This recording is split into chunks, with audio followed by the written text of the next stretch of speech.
Welcome back to another edition of the Rodcast. Mavs fans, heartbreaking loss in game three. It's not over. Fat lady has not sung yet, but she is certainly warming up. She putting her chicken wings down because 3-0 is the kiss of death in the NBA playoffs, being down 0-3, and that's exactly where the Mavs found themselves. We'll talk about how that happened in game three. There is some controversy surrounding it, so we'll get into that a little bit. Finally has some drama at the end of one of these finals games, so we'll get to it and talk about it. We'll also talk about who the international, globally known, worldwide, internationally known star is, who's going to perform at the SEC celebration for Texas coming up later on this month. We finally know. No more the build-up and the anticipation that was announced yesterday. So we'll get to that. Also, we'll talk NFL news, notes, and nuggets. We told you yesterday that there's probably going to be some reports about where Aaron Rodgers was and why he decided to skip mandatory minicamp. We do have some clarity on where Aaron Rodgers is, and we'll talk about that coming up a little bit later on the show. In Rod's rant, I'll talk about Trey Lance a little bit. There are reports coming out from Cowboys minicamp that Trey Lance is actually looking pretty good, and they're expecting it to be a heated quarterback competition for the backup spot for the Dallas Cowboys. We'll talk about that in Rod's rant of the day. We'll also get into some other NFL news, notes, and nuggets. We got your usual favorites on the show. Of course, we got the topic for the big fat poll of the day. We got who said that. We got off the record, what the facts, what the stats. Also, there's now rumors, and I've brought this up on the show, and now I'm glad that somebody else who's probably never heard me on a show, so I can't say they got it from me. They're seeing the future the same way I am as it relates to Texas in the SEC, and a new potential rivalry that could become something that really is this new standard of college football. And the Longhorns, of course, would be involved in that. So we'll talk about that too coming up a little bit later on. When we go behind the burn orange curtain, we'll talk about havoc rates, something that the Longhorns actually were better than I think expected to be in the havoc rate category last year. We'll also talk about how they can get better going to the SEC and the best defenses they'll play who rank high in havoc rates. We'll do that when we go behind the burnt orange curtain. So we got a lot to get into. Let's not waste any time. Let's dive into it. Before we do, let's introduce you to the rest of the crew. He is one of the hardest working members of the ARN family. Got a hustler spirit, period. Not sure what he's paid, but I'm pretty damn sure he's underpaid. Ain't no 401k for this hustler, and he's a hustle man of many talents. It's our friend, co-host, and neighbor. It's Patrick Davis, y'all. What's going on, brother? How you doing? I'm doing good. Ready to go on a Thursday morning. Got to see some people I hadn't seen in a little while yesterday, and then get frustrated at night. Frustrated enough that my dog Lou was a little scared of me last night. Had to go over and then give him some pets and some love and some treats at the end of the night. I'm not mad at you, Lou. I'm not mad at you. Just yelling at the TV. Don't worry. Just yelling at the TV. Not mad at you. Yeah, my dogs know. It's a football season thing with me too. Yeah, it happens a lot. So like the dogs are scared. I'm like, oh, okay. Yeah, Texas it was that one. I'm just at the TV. I'm like, what are you thinking? And doing that, and then you just turn around and you see a dog like in the corner of the bed, like, I don't know about this. Oh. No, man, probably, it's good. Probably didn't do that. Yeah, well, I've been there. Nothing about you, buddy. Let me introduce you to my co-host. He's a proud alumni of DBU. He's got more papers than Dunder Mifflin and watches more film than Siskel and Ebert. He is the new Rod father of Austin Sports Radio, Mr. Rod Babers. All right, I'm assuming Lou was scared of your reaction to the end of the game three. Yes. End of the finals game three. Yes. Okay. Was it the Luka fouling out play? Yeah, it was a lot of it there at the end. There's a lot of it there at the end. All right, well, we can discuss it. There was a lot of it there at the end. You finally had drama though. Remember, they finally got to clutch time. We've been talking about it forever. They got to get finally got the clutch time. Make it a clutch time. And then nobody. And the NBA decided, you know what? Taking it away from you guys. Yeah. You know what, guys? You've been waiting for this all playoffs. Yeah. Been waiting for the finals to be fun and entertaining. Let's ruin it. Yeah. Take the superstar. Take the best player out of the finals, out of it. When it finally is in clutch time. Unfortunately, it's not that cut and dry. Unfortunately, no, it's not. But that's what happened. It finally got to clutch time in game three, and it was extremely exciting because there was a big comeback by the Mavs. Yeah. And then finally, when it gets to clutch time, the best player, and a lot. Hey, some of it's his fault too. Yeah. The best player was unavailable because he fouled out of the game. You're Yep. thinking, oh man, you got to be kidding me. Yeah, but then there was still drama because then you're like, okay, it's Kyrie, and then Kyrie started out. You're like, okay, Kyrie may they take this moment, and you may see old Kyrie, and it was like, yeah, we saw old Kyrie, all right, old Kyrie, old man Kyrie, and the Mavs they just couldn't put it out. The Boston Celtics are just they're just that good. And they're, I mean, in terms of sweeping the Mavs, that can happen. That's how good they are. Sweeping a team in the finals. I will say, that how often does that happen? It doesn't happen a lot. It is a shame that because of the end of that game, and whether for whatever reason, it will add to the narrative that this is the easiest pass to an NBA championship ever. Oh, great point. Because you're like, every star is fouled out, and then the one game that was close in the fourth quarter, yep, they fouled out the best player in the game, and you win game 3. It does not help your narrative. That's a great point. I agree with you, man. I agree with that. You're right. And if I go back and look at it, it was all because of unavailability or availability of the stars because there were so many injuries on their path in the Eastern Conference side. Yeah. And then you'll get to this one where the one time it came down to clutch time in this game that was like the biggest game of the series, and the superstar, the best player arguably in the series, was unavailable because he fouled out of the game. I think you're right, and honestly, that is a valid point, though. I mean, it is. That game is a very different game, even if it's a five fouls. Luka still. And the reality was, Luka wasn't playing great basketball, so it doesn't mean that the Mavs win if he stays in, because he was not playing good defense at all, and he wasn't being efficient. Luka, he was missing a lot of shots. He was extremely frustrated in that game, so he was missing a ton of shots. So it's not like it's a guaranteed win if he stays in. But when you remove him from the equation, it adds to, well, now you have beaten every team without their best player. Yeah. And that's where you go, come on, man. It was most frustrating that you feel like Adam Silver should have been on the phone there when they challenged the call and said, I don't care if you punch him in the throat. Don't foul him out of this game right now. And go over and tell him and be like, get out of jail free card, Luka. Like, that was a close enough call. It was close enough that we can bail you out this time, but we're going to foul you out on the next one. But there's 4 minutes left, man. There's 4 minutes. That's 4 minutes. I'm with you. I think that is a bad phone opportunity. They say it happens in the NFL all the time, and I believe it. I believe they'll get he interjects like, "Excuse me, guys. Yeah, just so you know, you need to overturn. It's close enough, man. It is close enough that you can theorist in that situation. Yeah. That was close enough call in the last one. Yeah. It was a dumb foul, but it was a close enough call that for a guy with 5 fouls, he shouldn't even put himself in that situation. No, I agree. Come on, Luka. And the one problem is I've gone back and I've tried to find, so I have to go back and now record. I'm recording the game now, so I go back and see that offensive foul because I couldn't find the video of the offensive foul. Oh, was it a screen? Was it like a? I can't remember. It's an offensive foul at the beginning of the fourth quarter. He had 3 fouls in the fourth quarter. No, I'm thinking about another one. Okay, you're right. So he had 3 fouls in the fourth quarter. He went into the second half with 1 foul, and then fouled out of the game. So it was that was kind of, it wasn't like it was a game long thing, and it was the charge. I just want to go back and watch it because like there's like 2 on there that are questionable that you could have called and you could have not called. But at the end of the day, the reality was the referees, and it wasn't so much that they were set out to stop somebody, or they were just awfully inconsistent throughout the entire game, that they would basically allow all and full contact. Like you were swatting hands, pushing bodies, bumping each other, throwing each other down, no calls. And then they would realize they let it get out of control, and then they would call 10 quick fouls. And then they would stop calling everything again.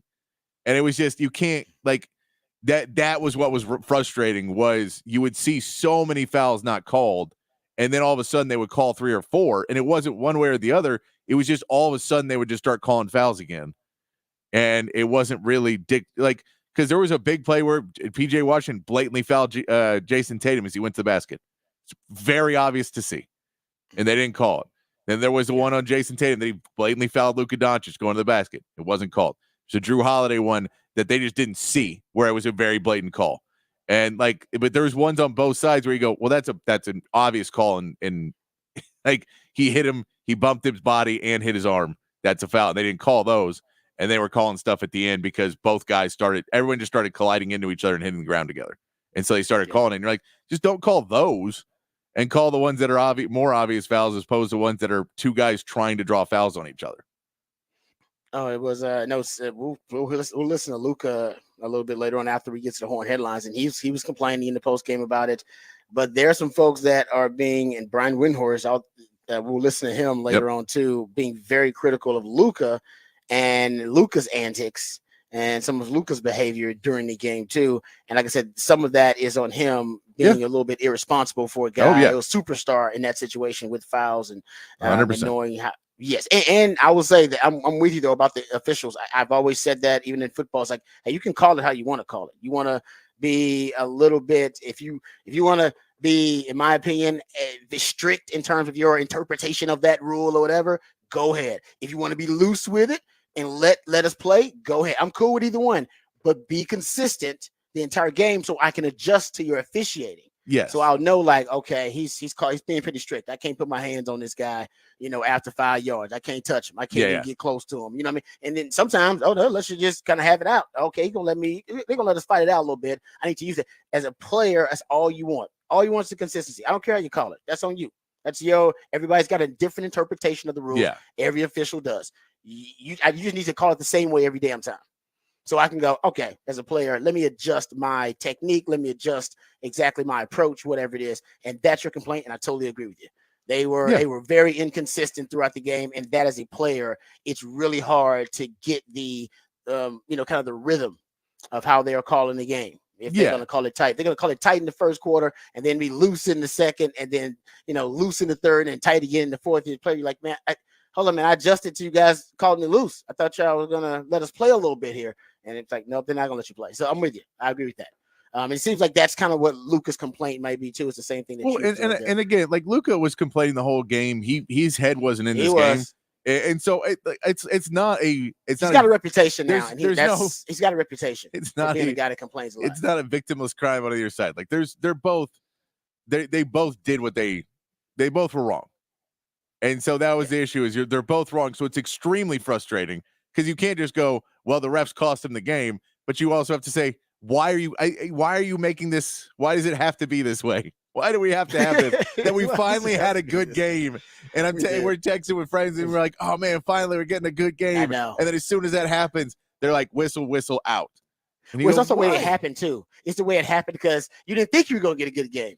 Right, because they were up by 21 points or whatever, and you're like, "Oh man, damn it! They're gonna be up 3-0, and we got a boring finals." And then they start to come back. You're like, "No way! No, this is not.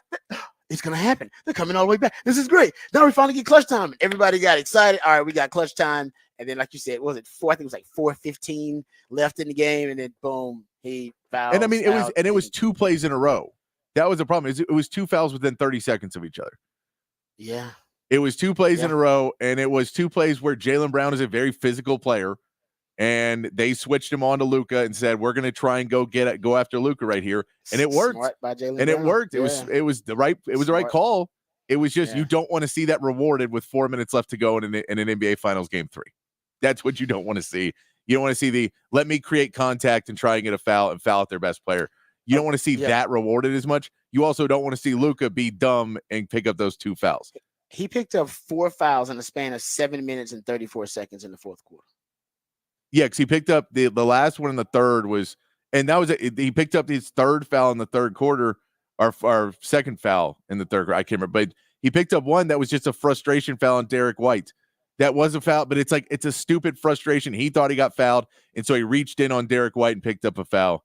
And you're like, those are the ones you can't. That's a young guy's mistake. And I get he is 25, but that's a rookie, 2-year player mistake. And that one was one where you're like, that's what you're talking about. You can't have a stupid foul like that because they end up catching up to you. And so it's like Luka's not to blame in this. You have to blame Luka, and you have to say, but the fact that you could tell that the refs were tired of him complaining, and so they called 2 fouls on him. And like that's what it's frustrating because you can tell the refs were getting upset that he was complaining, and they decided that they were going to prove their point and insert themselves as the deciding factor in the NBA Finals in a game 3 that's crucial. Yeah, it is, but that's why ultimately it's like even if they are, I'm with you. even if they are using that to kind of assert their authority and send a message to Luka, it's still up to Luka to heed the warning and all right, back off and conduct yourself accordingly because your team needs you. And ultimately, that's what it's about. And you were unavailable because, and we'll hear from Brian Windhorst, like I said in a second, because he criticized him too, saying, nah, Luka was kind of overwhelmed by emotion. That's why he kept getting some of the fouls. I mean, he wasn't thinking clearly. And this is also one for Jason Kidd. That Jason Kidd, you need to step in as a coach. And I get he's a superstar, but you just got a contract extension.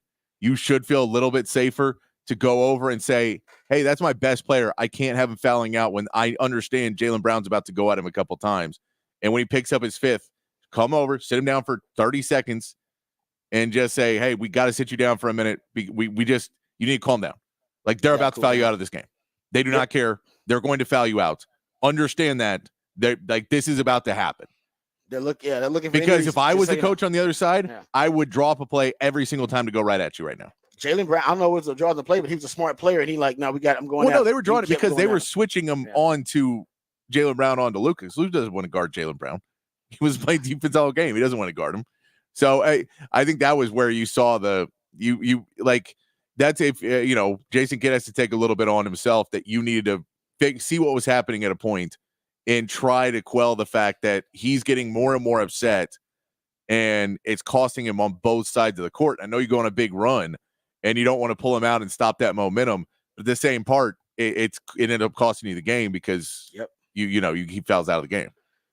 Yeah. All right. We'll break it down a little bit more, but obviously that was the most dramatic storyline coming out of the game. We'll get into some of the other details though, but it looks like Jason Tatum got tired of us talking trash about Jason Tatum. I think it just seems like he got tired of the collective criticism of him and his game in the finals. So he showed up. So we'll talk about that. But first, let's get updated, educated, and informed on all the top stories of the day with Patrick Davis and the Horn Headlines. All right, the Horn Headlines brought to you by Top Gun Rentals and Lawn Equipment. In the NBA, the Celtics won Game 3 of the NBA Finals 106-99. Boston took a commanding 21-point lead with 11 minutes to go in the game when the Mavs went on a 22-2 run to bring the game within 1 point. Luka Doncic picked up 2 quick fouls with just over 4 minutes to go and fouled out of the game, leaving the Mavericks to try and finish the game without their best player. Celtics were able to hold on and now have a commanding 3-0 series lead. In Major League Baseball, the Astros lost to the Giants 5-2 and dropped their series 2-1.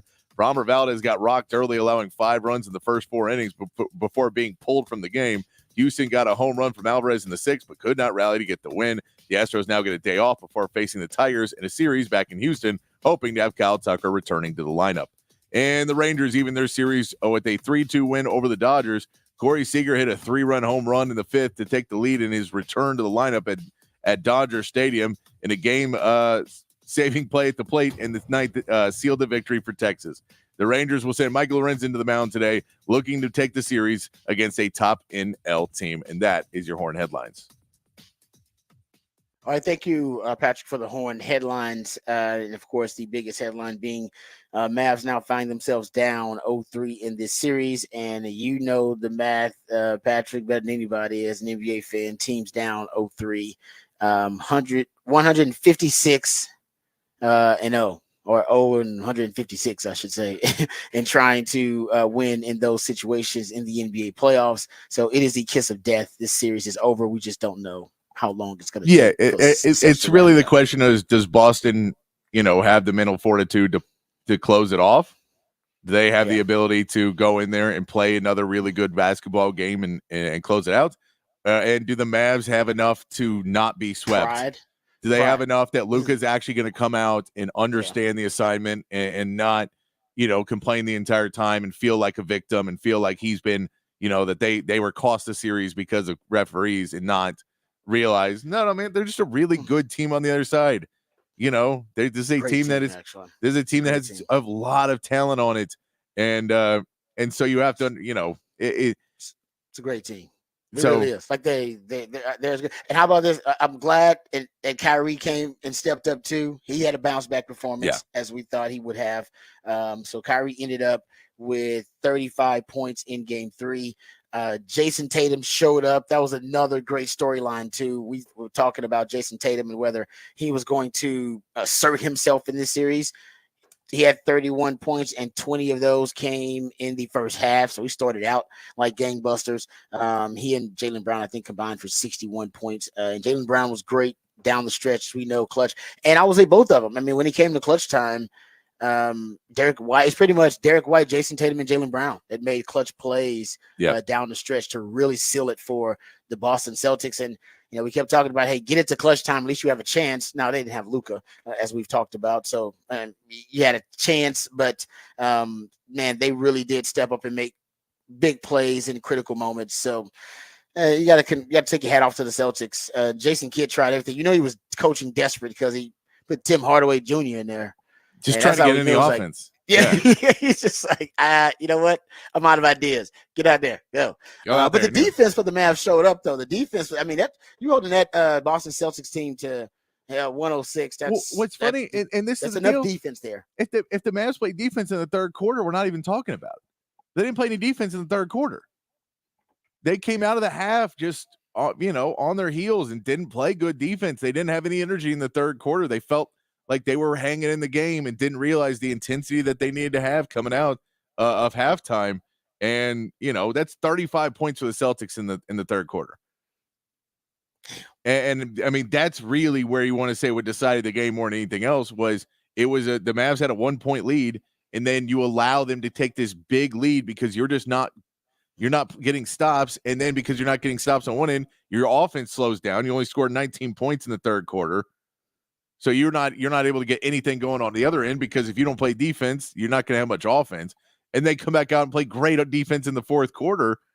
But, you have to be able to put together 4 quarters, and they just haven't been able to do it this entire series. And as much as we'll say Jason Tatum, and he's getting a lot of credit for scoring 31, he was 11 for 26. He didn't have a great game. Overall, he had a great first half, but he didn't have a great second half. He was inefficient. Yeah. And so as much as he's getting a pat on the back right now, Jason Tatum sucked in the second half. He was one of the big reasons why the Mavs came back in this, because he was taking bad shots and not hitting a single one of them in the second half. So before we get on the Jason Tatum's good bandwagon, Jason Tatum still is not clutch. And he's still a jump. So it's nice that he showed up in the first half, because if he didn't do that, then it'd be really bad. Because then he would have showed up and he'll put up 40 in the game 4 when the Mavs aren't trying, and then be like, best player in the NBA. But he also didn't have a great game. 11 for 26 is not great. I mean, Luka was 11 for 27. Yeah, that's again non-efficient. We always talk about efficient Luka or non-efficient Luka. That was inefficient Luka. You had to have more help than that. They've started to hit some threes at a point. They put up to 36% 3-point shooting, which is the best they've had in this series. And that's one of the reasons they're able to fight back, is PJ Washington hit some threes there. Kyrie hit some threes there late, and they're able to come back, because if they hit threes, it changes everything defensively for this Celtics team. They have to step back. They can't they can't keep collapsing down. With Porzingis out, they weren't able to keep collapsing down, and they didn't have that rim protection. But yeah, it just, at the end of the day, there's just not enough firepower on this Mavs team that if Luka isn't great, then this Mavs team doesn't really have a shot against the best teams in the league. And that's where we can play the Brian Windhorst sound, and I get where he's critical of him. At the same part, you have to understand, you're like, well, this is without Luka Doncic on this team, they're not a play-in team. They're not they're a bottom team. And so I get where you can say he needs to be better if he wants to be on the other side. But without Jaylen Brown, this is still a playoff team. This is still a top 4 seed in the West. Without Jason Tatum, they're still a top 4 team in the East. Like, this Celtics team is still really good without one of their best players. You could take anyone off of that team. Like, the fact that Porzingis is out and they're still doing well should tell you how stacked this team is for Boston. So I get there's criticism of it, but to say if he wants to be in the other side, he needs to do that when one side's third best player is Jrue Holiday and the others is PJ Washington. And I like PJ. And by the way, I was extremely wrong on my take that PJ Washington should drive the ball. He looked so clunky and awful driving the ball yesterday. And then his shots started to fall. And it worked in one sense that they backed off him a little bit, but every time he dribbled, he just drove into pressure and then either turned it over or had an awkward like pass back out. And so it was his driving did not look what it needed to be when he was driving into pressure, but it did open him up enough that he hit some threes late. So maybe it worked, but it was not fun to watch early. Like, Yeah. oh, come on, man. Come on. No, but I agree with you though when you start talking about the Mavs overall. They just don't have enough fire, but they're ahead of schedule. Yeah. They're ahead of schedule as a team. They still need to put some more pieces around Luka and around Kyrie. And I agree with you, but ultimately there needs to be some maturity by some growth at least by Luka as a 100%. superstar. And matter of fact, let's hear from Luka. We got this audio of Luka in the post game. He's talking about the officiating here. You can kind of sense the frustration by Luka here in the post game media availability. Here's Luka Doncic. Luka, what did you think of the whistles that went against you in the fourth quarter? I mean, I don't know. We couldn't play physical, so I don't know.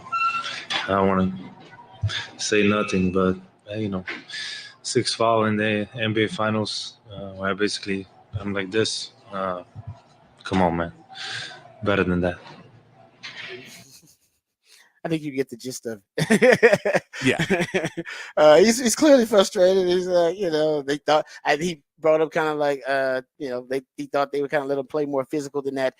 Whether it was a block or a charge, I don't think Luka should have been in that position. I think if you want to put the responsibility on him, it's like, hey, Luka, at that point you do know you have 5 fouls. They're going, and as you pointed out, Patrick, they're coming at you. That's also pretty obvious. They're coming at you. They're trying to get you in foul trouble and also trying to get you frustrated. And one of the things, and we'll play the Brian Windhorst thing a little bit later on, but one of the things that Brian Windhorst brought up is that, Luka's reaction to the bench, to his bench afterwards, to ask them to challenge it, and kind of the way that he, I guess, gestured to them. He had a problem with that. I think the thing with Luka is he's getting a reputation. It's clear. Yeah. The reputation is that he whines to the refs a lot. He's not the only one, by the way. A lot of basically every single superstar that has to carry a team. Everyone has to carry a team. People talk about this with LeBron. Even Tim Duncan has had this reputation. Tim Duncan's the humblest and meekest of superstars, and still he has that reputation. So it's not he's not alone in that. But that is now he's a part of that group too. So there you go. No, it is, and it like again, you don't try and take a charge at the 3-point line. It's lazy defense. That's what you do when you're tired because you can't move your feet enough to stay in front of Jaylen Brown. And so you can't move your feet, so you try and use your body instead of using your feet because you just won't move. It's lazy defense is what it is. Yeah. And you can't do that with 5 fouls. But at the same part, you just it's doable because that's close enough call. You don't foul out a superstar in the finals in game 3. No. But it was lazy defense. It was, you don't want to. You're almost never going to get that call at the 3-point line. Yeah, I agree with you. I'm trying to think about. I don't watch as much NBA as you do. But if you're going to get it there, it's going to have to be really, really egregious. And you're normally going to like plows over you. You're like normally football or something. They don't like calling charges very often in the NBA. It has to be pretty obvious, and so that's one where it's going to be a block most of the time, especially that far out. And that Luka knows that because he'd be furious if it was called the other way. Yeah. And so I get it is. And that's why I say, with Jason Kidd, you have to have some sort of control when you see it going downhill. You have to be able to, at a certain point, go to Luka and say, this, you got to stop. And so I get it. So I see a lot of the people in the criticism on Luka, and I get it. And I've always been, I don't like how much people complain on the court, but it's always funny to me that I'll see a fan yelling from the 5th row, yelling from the upper deck at a referee that they suck and they're the worst. And then when a player on the court does it, they're like, what a loser. And you're like, that guy's playing. You're just in the stands. You get it. It's like, it's frustrating when the call feels wrong. It's just frustrating. Yeah. And you have to be better about it and get better about it going. But I get the other side of it. It sucks, but it's, what you go, why do most people not be able to do it? So they can't, because they'll get a technical. Like, the reason most of these players don't do that is because either the coach will bench them or they'll put in So most players can't get away with doing it. That's why a lot of players don't do it as much. But superstars who carry teams can get away with it because you can't bench them. Because but you got to do it. You got to do it within. I mean, when you get 4 fouls in a 7.5-minute stretch, the bigger problem, and the reality was clearly like you're not in control of the situation. No, and the problem was there was a couple plays in the fourth as well where the Celtics scored when it was getting close, when they caught the game back up, and it was getting, and there was one where he goes and he drives on Tatum, and Tatum does a smarter foul. We can say that, where he just puts his arm down and kind of pushes out with Luka as he's running and pushes him out of bounds. And Luka just sat out of bounds for the whole next defensive play and just didn't get up and go back down and want to play defense. He didn't go back and run back. Yeah. And so stuff like that is always going to be even more frustrating to me, is when you decide to not play defense to argue a foul. You want to hurt your team. You're in protest. And that's the one, because you're literally just deciding, I don't care anymore. I'm not getting. I get it. It is frustrating, but at the same point, those ones get me more than you picking up a foul and going to the ref and being like, you can't call it this way and not the other. Yeah, like that just happened to me twice. So I get it. I've never been on the full let's get mad at every player for yelling. I think that's more of an easy out of, I just don't like that player, or I don't like, I want to see everybody. But it would be weird to watch if everybody in the NBA just turned around and was like, okay, sure, no problem. No, I think they like the emotion and everything. Yeah. But like I said, with Luka, I will admit there are times where he crosses the line.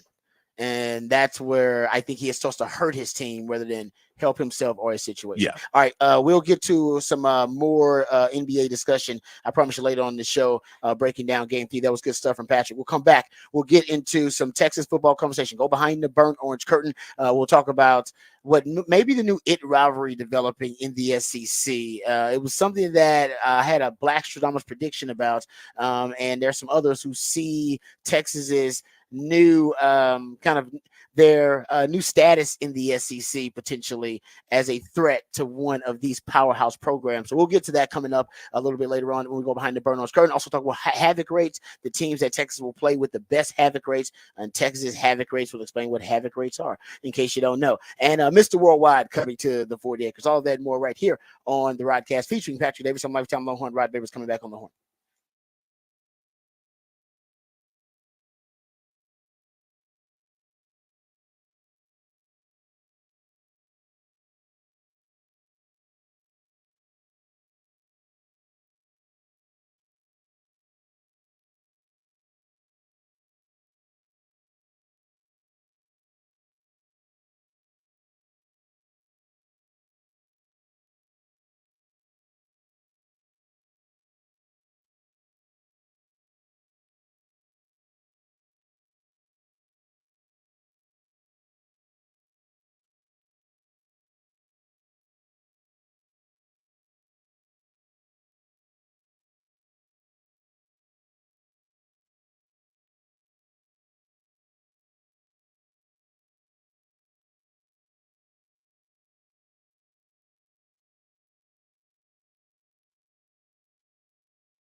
All right, welcome back to the Rodcast. I guess it's celebration over at the 40 acres for their inclusion into the SEC is now complete because we know the featured artist for the performance at the SEC celebration will be none other than Pitbull as the global star, the internationally known star will be Pitbull. This is crazy because we were joking, I believe, on the show and saying, "Oh, it's going to be Pitbull." I know it's going to be Pitbull because they were talking about how he's internationally known, and Pitbull always talks about himself as Mr. Worldwide. And even with Nick Shuley on yesterday, we talked about how it's going to be Pitbull, and it's Pitbull. It is indeed Pitbull. There you go. Beautiful. I love that. That's fantastic. Remarkable that we were able to guess that. We weren't the only ones. I'm sure a lot of people were like, you know what, this is gonna be. I think we settled between Pitbull and Nelly. Yes. And I bet Nelly was like top 4 or 5 on the list. But you know what I mean? They settled on Pitbull. But there you go. Pitbull is gonna be the featured act at the SEC celebration. I mean, Pitbull had his prime. I don't know when his prime was. That was the question I was asking people yesterday. What age group is this for? See, when was Pitbull's prime? Was it like 2010 to like? Right, it's right around there. It's like 2010 to like 2014 or 15. It was like a 4 or 5 year span where Pitbull was every damn where. Don't we agree? Yeah, everybody agree with this? It's like around 2010 to 2015. It was like he was all over the damn place. 25 to 30-year-olds. Like that the age range we're looking at that is like Pitbull fans. Yeah, I respect Pitbull. I'm not a fan, so I really couldn't tell you like exactly when the prime was, the peak of Pitbull. I'm just trying to figure out. It's one of those artists that we all know who they are. I'm just curious which people are like, oh yeah, man, Pitbull. See, let me go look up Pitbull. But maybe it'll be a great show. I have no idea. Oh Hopefully no, it'll be I'm fun sure and be there. I'm sure he puts on a really good show. And remember, he has performed, I believe, at the Moody earlier this year. He was, I think you don't remember this? It was like him, Enrique Iglesias. I think so, yeah. It was like Ricky Martin. It was like a trio, like a all-time great trio kind of thing. And I think they all performed there. So I'm gonna look at the biggest Pitbull hits in what year the biggest Pitbull. His debut was in 2004, so that would make sense. That his peak was probably like, I don't know, like maybe 3-4 years later. So maybe his peak was earlier than that. Maybe his peak was like, because in 2009 he had his 4th studio album. Trust me, you Pitbull fans, let me know where I am on this. But so I think that's probably maybe a little bit before that. So maybe 08. Because he came out in 04. And then 07 was his 3rd studio album. And I think maybe that's probably when he hit some of his peak. Right? He had the anthem on there. I don't know. Hey, Pitbull fans, let me know if I'm off here in my Pitbull synopsis. What do you think the Venn diagram of Rodcast listeners / Pitbull fans is? I have no idea. I'm sure it's a lot. I mean, there's a lot of Pitbull fans out there, though. I'm sure. I mean, you play the Mood, you're big time, and he was at the Mood with the crew. So Pitbull is the real deal. He is a global star. But and like I said, I know he's not in his prime now, but I know at one point. You couldn't watch commercials. You couldn't watch anything without seeing some Pitbull reference or listen to any, streaming without seeing Pitbull. Yeah, looking at his singles, we're about 2008 to 2015. Is I'll give him that. Was about basically right. That's I was close. Yeah, that's about the peak of Pitbull. So that's like 30-year-olds, like early 30s. People would be the people that are like really excited. I think. They're gonna be pumped. No, I'm sure he puts on a good show. Like the guy's got a lot of energy. I just can't think of the Pitbull song that I love. What's do you know? What's your Pitbull song? I couldn't tell you a single Pitbull song. Could not tell you one. You could say one. Yeah, you couldn't say it, but no, I'm sure if I heard it, I'd be like, this sounds like Pitbull. But you could probably play me 15 things that I say. It's not a shot. It's just it's not my style of music that I listen to. So. Oh man, there you go. All right, so Pitbull is the global star coming. Okay, how about this? Let's hear from his name is Brad Crawford. He does work with 247 Sports as a college football analyst and a recruiting analyst. He was on the Paul Feinbaum show, and I like this because I've on this show said, at least I've made a prediction. It's kind of a wacky Blackstradamus prediction that I think Texas is gonna play Georgia like 4 or 5 times in the next 2 years.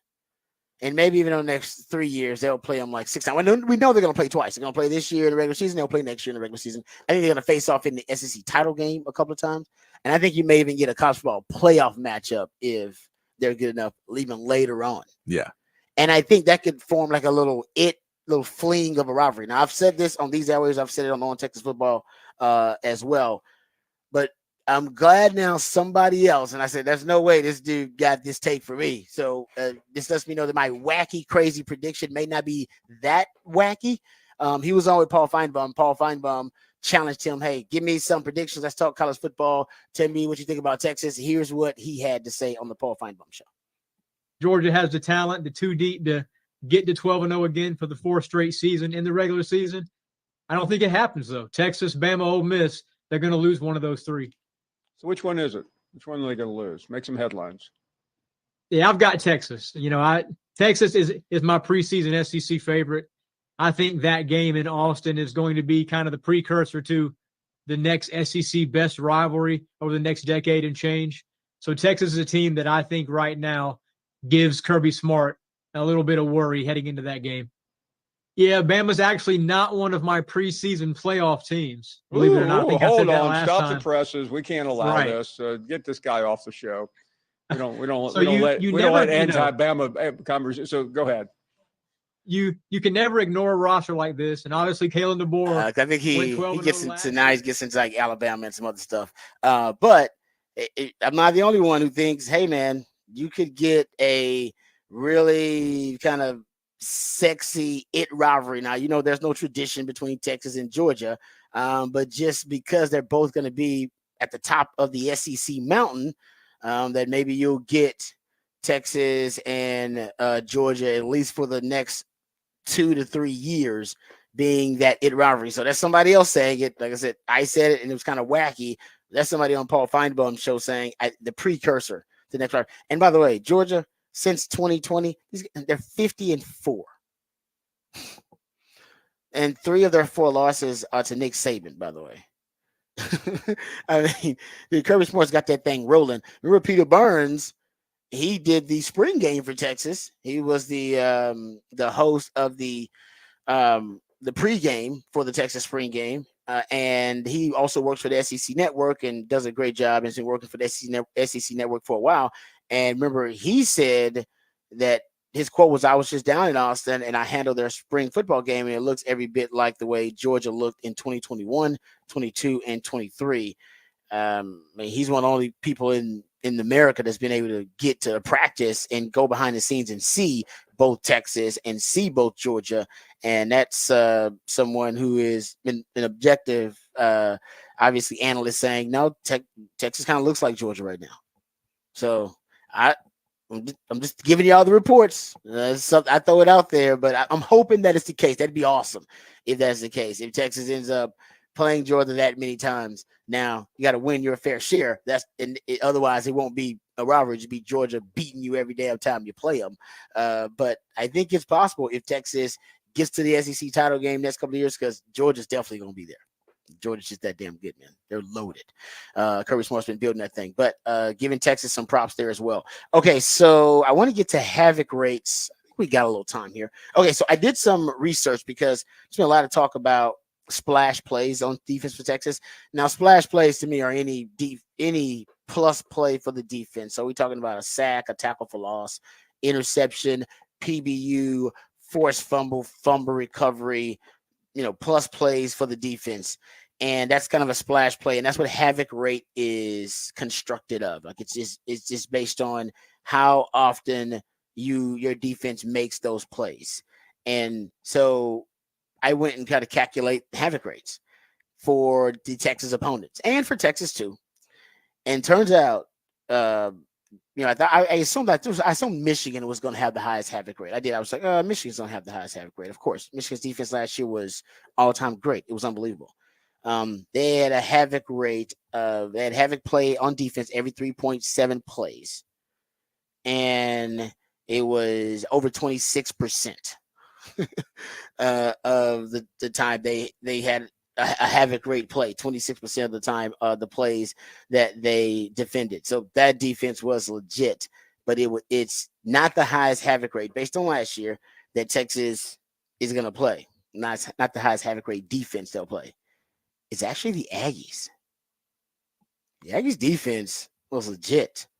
Every 3.47 plays, they made a splash play, havoc play. And they were over 27%. So the Aggies, actually, at least based on last year. Now, all these defenses lost a lot, and then you got the transfer portal, everything to keep up with. But just let you know that havoc rate, Michigan's going to be out there, but Aggies are at the top. Oklahoma is actually really high. Oklahoma, they're at over 24%. So they'll be the third highest havoc rate defense you'll play. So it'll be A&M, Michigan, and then Oklahoma.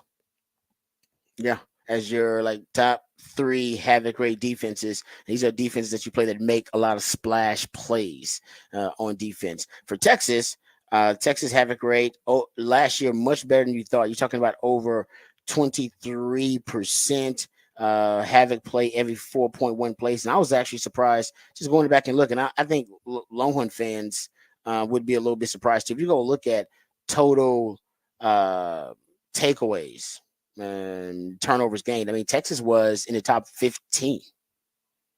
Texas had 24 total takeaways in 2023. You look at interceptions gained, Texas was in the top 15.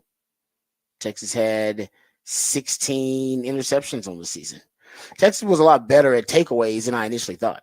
I mean, when you go back and look at the takeaways, and that's part of like the splash plays that you calculate into havoc rate. So, but I would say if you look at havoc defenders for Texas, losing Jalen Ford's big because Jalen Ford made a lot of splash plays for you over the last 2 years. So that hurts. And then, of course, your defensive tackle tandem, you lost a lot of splash plays, even to the transfer portal. Jaron Thompson was a guy that was one of your big. He had 7 PBUs and 3 interceptions. He had a lot of splash plays. Terrence Brooks had 6 PBUs and 3 interceptions. That is a lot of splash plays. So you lost a lot of your impact players basically on defense. Jahdae Barron over the years still has been one of your top 3 defenders. He was in 2022 and in 2023, one of your top 3 defenders in havoc rate and havoc plays. He had 11.5 havoc plays this past season. And in 2022, Jahdae Barron had, I believe, you go look at it over, he had 15 havoc plays. Maybe he had all those tackles for loss. He had like 11 tackles for loss in 2022. So Jahdae Barron he's your havoc king, if you will, on defense. Anthony Hill's after him with havoc plays.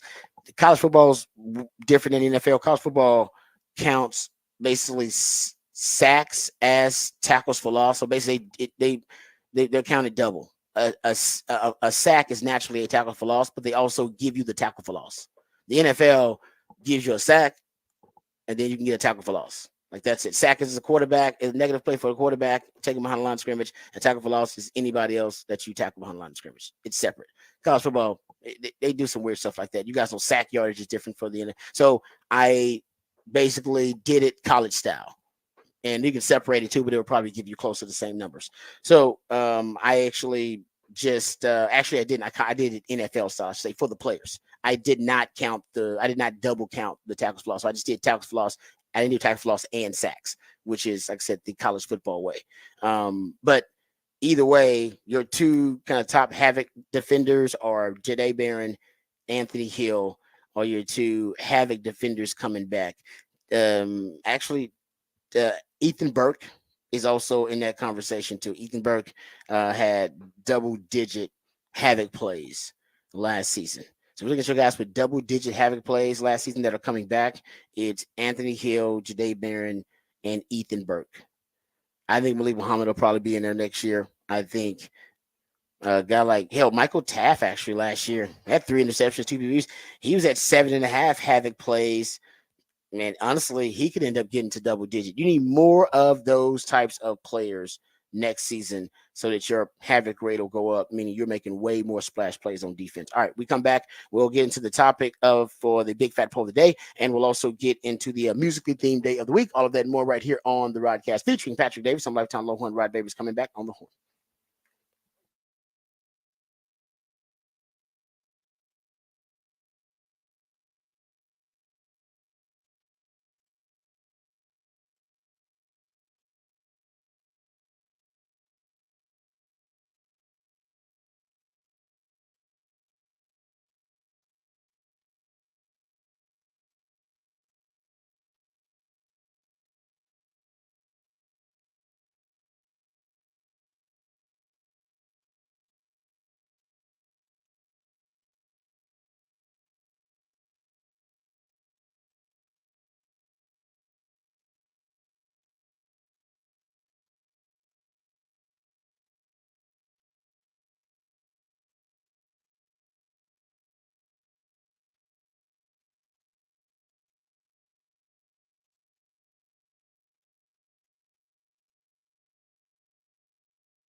Back on the horn here on a Thursday, and that means it is a new theme Thursday, picking out a theme for each week and giving you songs that fall into that theme.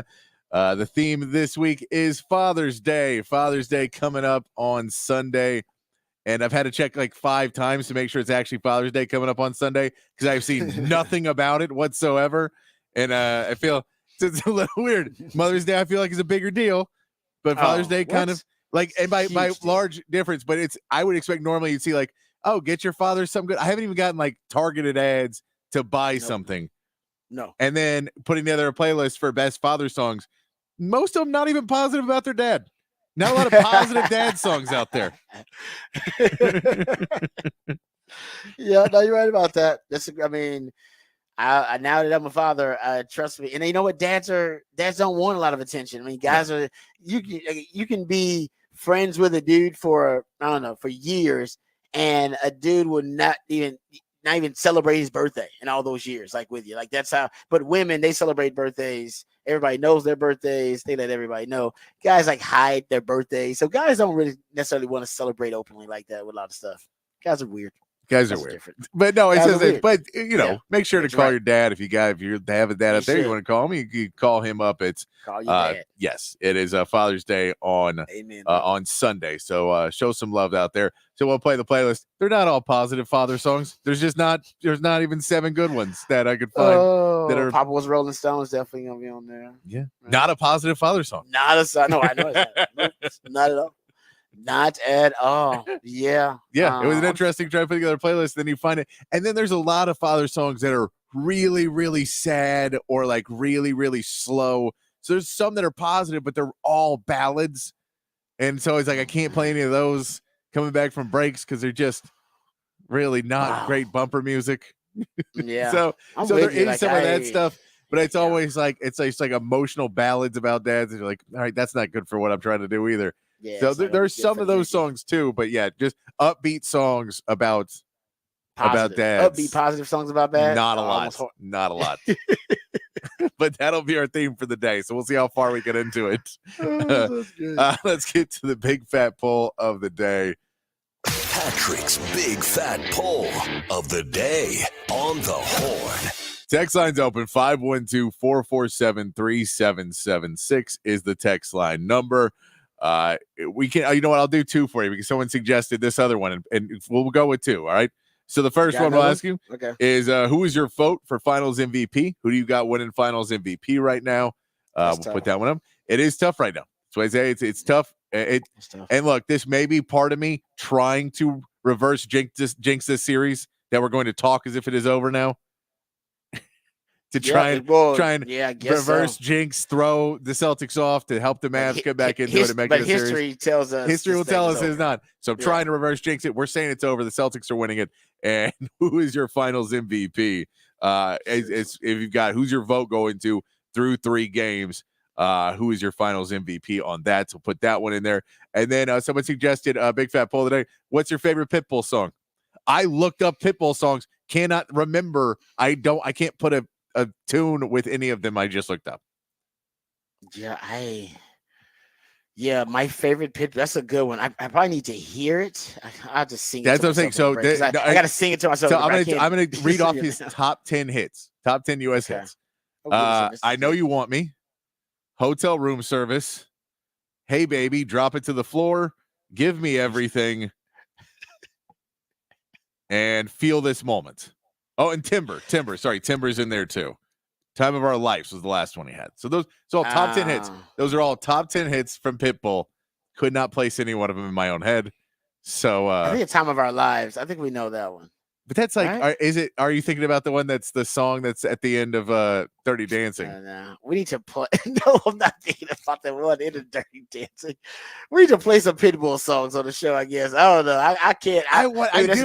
That's an exercise for a segment. I have no. I can't sing it right now off of memory. I can't recall it from memory. So let me know what songs are your favorite Pitbull songs, and if we do decide, I'll go through and listen to them and see if it's an acceptable thing to play on a new theme Thursday or something like that. No, it's not. It's not my bag at all. It's not my thing that I would normally listen to. So I don't know well enough. Say I'm ignorant on the subject. I don't want to talk bad about it. I've always been a guy that if you love the music and it makes you feel something, that's awesome. And that's all I want for people to experience music is to feel something and enjoy it. It doesn't. Not everybody has to have the same taste in it. So I'm not being a music snob about it. It's just never been my thing. So I don't know much about it. But if you guys got one and you want to throw it out there that you off the top of your head is like, this is the banger. Send it in. This is a banger. I don't know. Oh yeah. I if I think of Pitbull, I feel like he did a bunch of Dr. Pepper ads a while ago, and that's what I most recognize. He definitely started doing a lot of endorsement stuff. I remember that's why I said he was everywhere. Give Me Everything on there? I think so. Yeah, okay. I think that was his last one. Okay, all right. That was all right.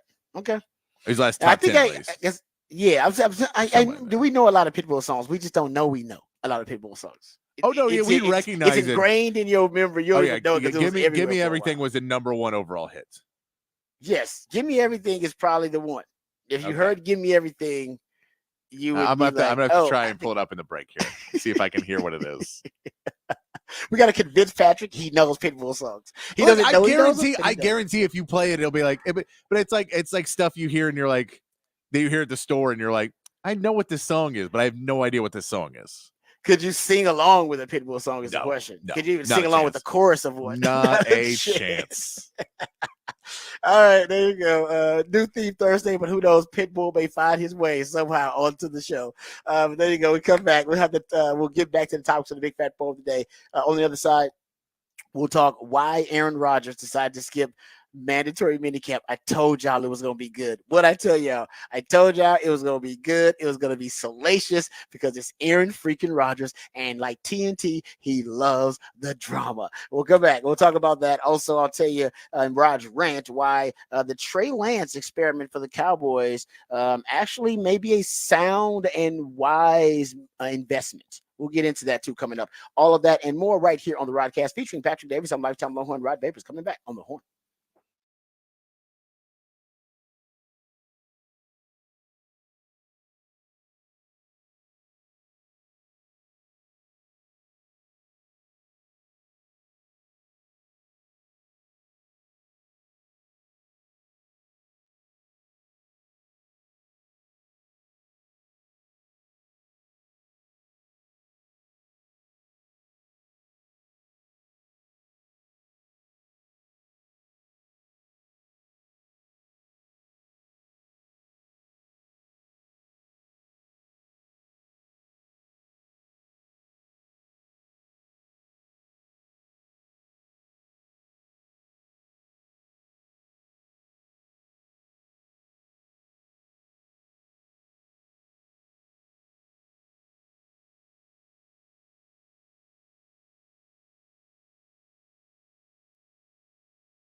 All right, welcome back to the Rodcast. It is a new theme Thursday edition of the Rodcast. That's when Patrick, the Idealionaire, my co-host, comes up with all the great ideas for the musically themed days of the week. But a new theme Thursday comes up with a new theme based usually on a holiday or something other relevant topic in pop culture. And Father's Day is coming up this weekend. So to honor all the fathers out there, he's playing songs that, well, they reference fathers. I don't know if they honor them. As he talked about, it's hard to find songs that celebrate the fathers like they do the moms. But that's really kind of the tone of Father's Day. I mean, it's You know, it's kind of an underwhelming holiday, and the dads don't get as much love as the moms, and they shouldn't get as much love as the moms. I ain't saying they should. Is it? Does it go to the old Chris Rock? What do you want, a cookie? Yeah, pretty much. But you know what? I think dads, for the most part, just want to be, they're not left alone, but you know, on Father's Day, they want to hang out with the family, but they want to be able to do some. Basically, guys are about pragmatism and necessity. Like, you can get a dude on Father's Day, you can just get him something that he consumes and likes and does every day, and he'll be fine with that. Yeah. You don't need to get like thoughtful. It don't have to be thoughtful for a guy. Like, No. women, they want you to be thoughtful and with a gift, and for it to be like, you know, romantic, or at least, you know, for you to put some actual, you know, some of your thought into it and to be creative with the idea. Dudes don't care about that. Dudes just like pragmatism. Give me something I use every day. I'm fine with that. Like, you know, if I like that kind of beer, give me that beer. I'm cool with that. Like, guys are, that's how dudes are. And I think Father's Day kind of follows that tone, where Father's Day is all about pragmatism. What does your dad want to do on Father's Day? You do that. No, dad wants to grill. All right, we're gonna let dad grill for everybody on Father's Day. Yeah. Like, a lot of dudes just end up cooking on Father's Day. I'm like, why? Because dudes, he wants to be in the backyard anyway. People leave him alone in the backyard when he's grilling. Yeah, So maybe get brought a beer out there or something. Yeah, you know what I mean. Like, so I don't know how much, like, you don't go out to eat like on Mother's Day. Like, everybody's going out to eat. No, yeah, that's just terrible. Nobody wants to go to exactly. Nobody's going out to eat on Father's Day. Why don't you take your dad to eat? He's like, nah, nobody's doing that. The restaurants aren't packed. They're packed on Valentine's Day, which is for women, and it's packed on Mother's Day, which is for women. Like, why isn't it packed on Father's Day? Because dude's like, nah, I don't need to go out to eat. I'm good. I'm gonna spend that money. I'm gonna spend a bunch of money standing around, be around people. I don't want to do none of that. Yeah, dad, exactly. So it has a different tone to it. But you know, now that I'm a dad, I don't want anybody to make a fuss about me. I don't even like people talking about, like, making a fuss about my birthday. I'm not a birthday party. No, I see. Celebration. I'm all. You had a birthday party and you did it for a good cause. Yeah, that's but how you made it about somebody else. You didn't make it about yourself. I did, but I still like celebrating. I don't understand. I always am much for life is hard enough all the time that when you get a chance to celebrate, you should. You should. That you shouldn't just take, because then you're like, it goes past, and then you're like, ah, crap. Now this is normal life, and that's hard enough. It is hard. No, I'm not judging the people that party and make a big deal out of their birthdays. Like I said, I think most of the time it's ladies. I dated ladies who celebrate half birthdays, and the whole week is dedicated to the birthday, not just the isolated day. It's a week thing. They're like, when's the birthday? It's like, oh, the birthday's on Thursday, but we got a happy hour we're going to on Monday for the birthday. I'm like, damn, that's a long time to start to celebrate a birthday. And then on Tuesday we're doing something. And then we got the birthday party on Saturday or whatever it is. So trust me, celebrate, have a good time. I'm talking about, that's why I think Father's Day is kind of low key, because most dudes are kind of low key in that regard. And let me just throw in, I listened to some Pitbull in the break, and yes, I recognize one of them. Exactly. One Can of them you sing I recognize. It? Sing it. No, I can't sing the chorus. I recognize Timber. I recognize Timber. Ah, there you go. Yeah, I recognize that one. Everything else I did not recognize, and I know why I didn't recognize it. You didn't recognize "Give Me Everything"? No, because I can tell you, in any of that music, if that plays anywhere, I'm either going to tune it out or turn it off. It's just not for me. It's not for me. If it's in the bar, you just gotta walk out. You're like, oh, I'm out. Yeah, it's just gonna tune it out, or just like, it's just not for me. Yeah. No, and I reckon. No, I recognize a lot of Pitbull. Fireball, even though I hate it. I hate that song. But Fireball, you know, I hate that song. So I'm saying it's all dance stuff. It's like it's all just a pumping beat, and I don't dance, so I have no reason to listen to this music ever. Yeah, no, like I said, I recognize a lot of. I could probably sing along. I can't really name them off top, but you start playing a Pitbull song, and you start just play his top 10. I probably could sing along with the chorus of 5 of them. And I think a lot of Americans can, whether they want to or not, because, like I said, he was everywhere for a while. You couldn't, you know what I mean? You couldn't avoid the damn music. It was everywhere. And I'm going to tell you, he made it catchy on purpose because he wanted to be an earworm for you. I just realized why I know what Timber is. Why? Because Weird Al did it in a polka. I'll tell you that's 100% why I know that song. Oh, is that it's 100% why I know it. I'm watching the just video to let you know, now. Just to let you know where my musical taste is that I know it more. I know Pitbull more from Weird Al than Pitbull. Yeah, Well, he's transcended now. Now you can be a parody. You know what I mean? That's how you know you've truly transcended if you're a pit bull, Mr. Worldwide. The reason we're talking about pit bull, so pit bull is going to be the featured performer at Texas SEC Celebration coming up later on this month. The internationally known superstar, which he is. So there you go. Like I said, I know, and I'm glad Patrick found out that he knew a pit bull song too. There you go. Yeah, that doesn't mean he's going to the concert, but for everybody who's going to the concert. By the way, it'll be packed. It's a free show. It'll be packed in there. We'll have a good old time. It'll be fun time. Show. It's gonna be hot though. Right. It's gonna be hot. It's gonna be hot, but you know what? They don't care. People want to be hot at a pit bull show. They want to be sweating at a pit bull show. They be dancing and everything. It's one of them kind of acts. All right, let's get to the Horn headlines, and then we'll come back and talk about where allegedly, where Aaron Rodgers is now and the reason that he is missing mandatory minicamp. We'll get into that. Also, we'll talk. There's a couple of other NFL topics that I want to dive into, especially in Rod's rant. We'll talk about Trey Lance. There is right now reports that Trey Lance looks really good, and that number 2 quarterback position, at least the backup quarterback position battle, is going to be a good one. It's going to be one of the best quarterback competitions in all of the NFL because Trey Lance report looks really good. But hey, man, Cooper Rush, has held his own and been really, really valuable as an asset for the Cowboys. And what do you do if you're the Cowboys and with the third string quarter? Do you keep 3? I mean, you could keep 3. Nothing wrong with keeping 3. You might need 3 quarterbacks. Who ends up being that third quarterback? And with Trey Lance being paid what he is and giving him the bonus, I believe the roster bonus, that's a lot of investment you have in Trey Lance. I think it's a wise one. So we'll talk about that. But first, let's get updated, educated, and informed with all the top stories of the day with Patrick Davis in the Horn headlines.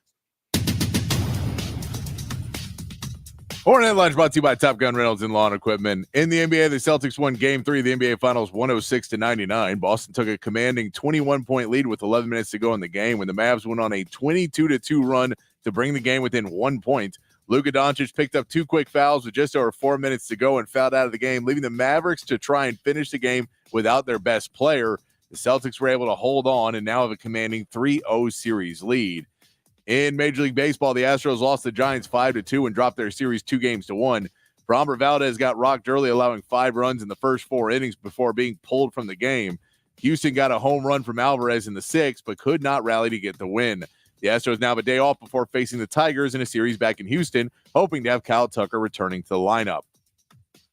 And the Rangers even their series with a 3-2 win over the Dodgers. Corey Seager hit a 3-run home run in the 5th to take the lead in his return to the lineup in Dodger Stadium, and a game-saving play at the home plate in the 9th sealed the victory for Texas. The Rangers will send Michael Lorenzen to the mound today, looking to take the series against a top NL team, and that is your Horn headlines. All right, thank you, Patrick, for the Horn headlines. Okay, so several reports. One by Connor Hughes of the SNY TV, as NFL reporter for SNY TV, and also I heard this. I think Colin Cowherd threw it out there as well, and there have been several players who have hinted at this too. And we read one of those tweets yesterday. Chase Daniel, remember Chase Daniel tweeted out, "You're not going to believe where Aaron Rodgers is," instead of at mandatory minicamp. So yesterday, Robert Saleh addressed the media, head coach of the Jets, and we played the audio for you that basically Aaron Rodgers, it was actually another player too. It wasn't just Aaron Rodgers, but Aaron Rodgers, I think he's getting more of the attention. Hassan Reddick, I believe, was the other player. But Aaron Rodgers was missing mandatory minicamp, and it was going to be an inexcused, I think they call it unexcused absence, which means whatever the reason was, the team did not want to waive the contractual, basically the contractual fines and the fines that you are obviously as a player are levied when you miss any mandatory activity actually, but mandatory training camp. So he's going to be fine. And when he's excused, I don't think you have to worry about the fines. They just waive the fines. So that made it, a hot topic. Say, so the team doesn't necessarily agree, or they're not supporting the reason that he's missing mandatory minicamp. So it must be either it's semantics or maybe is something to it. It's not a family obligation, and if it is a family obligation, as is explained to the New York Jets organization, maybe they were not willing to give him a pass on the fines for missing mandatory minicamp. So this guy Connor Hughes saying that Aaron Rodgers is basically on a trip. That he's on a trip. He didn't get specific about it. He said Aaron Rodgers planned this trip when he was still rehabbing. The Jets have known about it from the moment there was an overlap with the release of the minicamp schedule. Rodgers is unexcused because you can't excuse a trip, but not a contract dispute. He mentions this on Reddit. He says semantics, but there's no unrest inside the building. The Jets don't think it's a big deal. Not sure why the world is reacting differently. Rodgers missing these days at every voluntary work after being at every voluntary workout will have zero impact on what the Jets and Rodgers accomplished this season. So that's what he's saying. He's saying that it's no big deal. It was also, like I said, reported that we don't know exactly what the trip is about, but it was planned while he was injured a long time ago. I don't know why you couldn't break the vacation plan and decide, you know what, or move the vacation around after you found out about this and take the vacation earlier. He's got a lot of money, but he decided the vacation was more important than mandatory minicamp. I'm not saying that he's wrong because it may be a mental health thing, so take care of yourself. But it does it does contradict some of the things that he was saying earlier this year about getting all the BS that has nothing to do with winning out of the organization. Because come on, vacation, it has nothing to do with winning football games. You should retire then if you want to take vacation doing mandatory minicamp. When you realize when it's that fact of I take this very seriously. We need to get everything out. This needs to be about football. All right, hey, football's coming up. You're paying $60 million to show up at these things. People are paying you tons and tons and tons of money to be there. Can you move your trip a week? No, I said it. I can't do it. Some things are more important than football. and you know, it's fine. And look, the reality is, and I get it. We probably wouldn't be this critical on some other players, but other players don't constantly say crap. Talking down to other players and talking bad and saying everybody else on the team has to live up to the standard, and then they change it and do whatever they want. And that's the reason he gets so much flack, is because if you want to come off as this pompous, altruistic, great guy that you know everything and have an answer to all the problems, and then you decide I can't reschedule a vacation, people are going to go after you a little bit. They should. Yeah, he's gonna get it when he gets back. I mean, he's gonna get the business because everybody wants to know. Now everybody wants to know details about the trip. Where is the trip?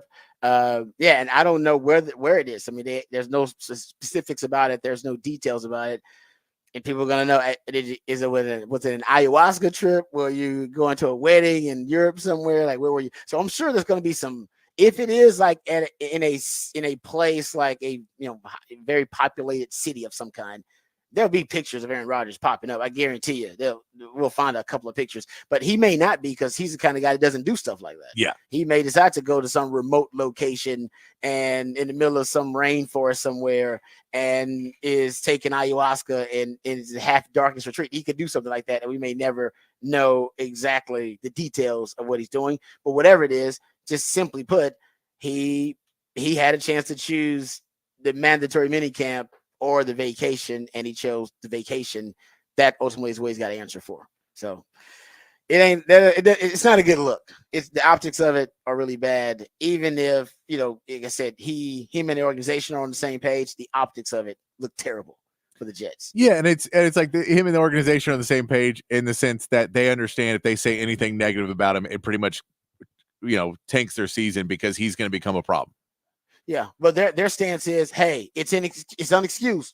Yeah, we'll be fine. It's unexcused.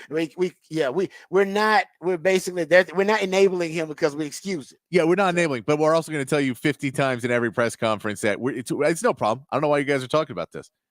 I don't know why this is a problem. Like, first of all, it's a problem because there's nothing else to talk about in sports right now. So it's going to be a problem. Don't blame the Mavs, okay? You blame the Mavs for this. Yeah. But it's the reality is, hey, man, don't try and make headlines when there's no other headlines in the NFL. That's rule number one. That is true.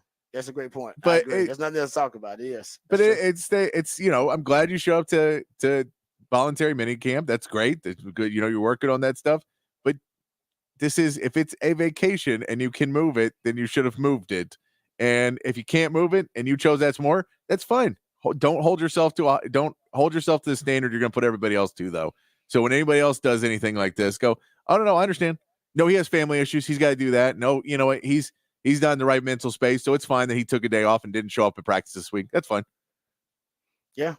No, I mean, like I said, he's entitled to do whatever he wants to. I remember even Tom Brady, but after that Super Bowl with the Bucks, remember he started taking like a day off a week, and then he went to like a wedding or something one time and took the day off. Like, hey, it happens. So even the GOAT, but hey, there are different rules with Tom Brady. Tom Brady is the GOAT. Okay, Aaron Rodgers, you ain't the GOAT.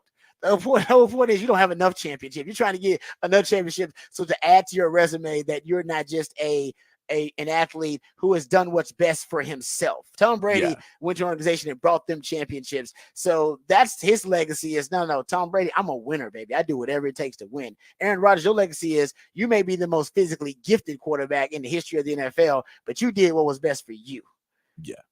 No, you made sure that you did what was best for you. And Tom Brady always did what was best for the team and to win. No, and that's his teammates love him like that, you know. And that's where we know it's like as much as the Jets are going to say whatever they and fight back. There's a point of it where you have to deal with everything with kid gloves with Aaron Rodgers because again we brought up the other day about the he didn't FaceTime me and they want to talk to me, but they're going to not call or text me, and then he's going to he knows he's got to FaceTime me. Man, they know it's Aaron. He's special, so we got to treat him like he's special. Special rules, and so he has special rules. So everyone be nice. Because if anybody says anything, it's going to become a problem very quickly.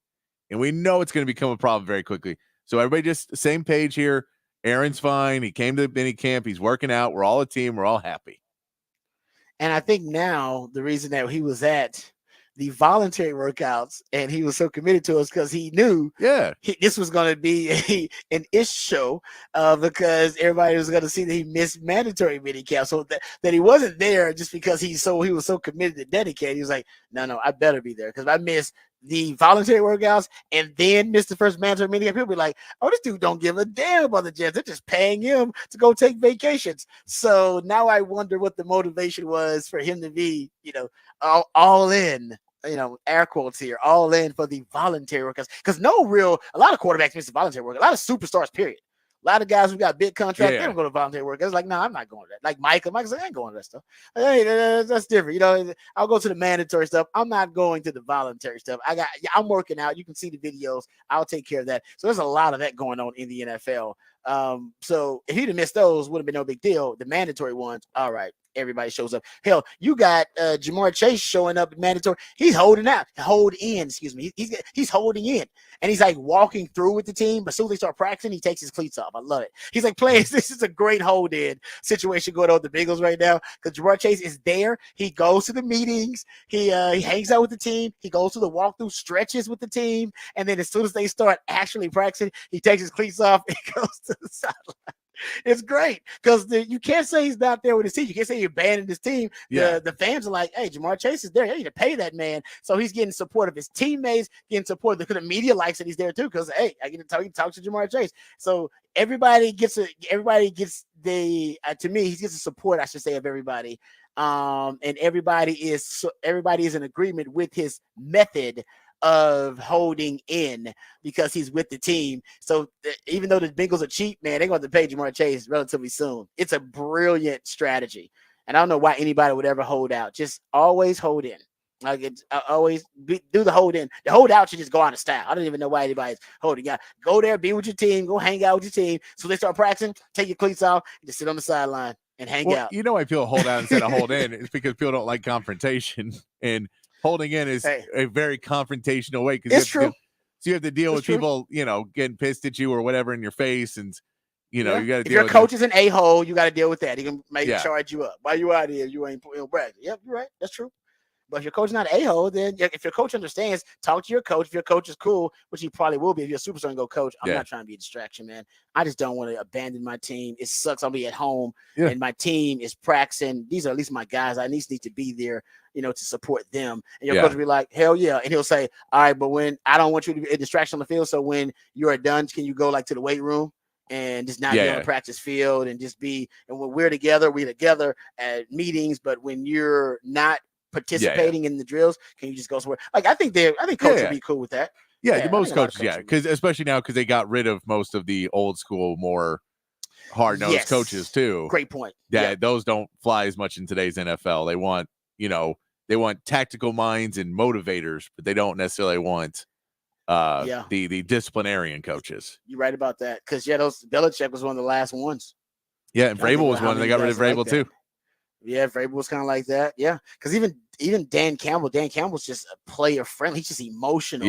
As a player friendly player coach. But I haven't heard any stories about him, charging guys up in that way. As a matter of fact, I think he would support the player in that situation because he's a player. Good point about that. It's a new era. I mean, they even look different. All the coaches are like svelte now and in shape. Like, remember how coaches used to look back in the day? You just had like some guts. Like, where's that? How many coaches do we have that have guts now? Do we have any coaches Mike with McCarthy? The guts still?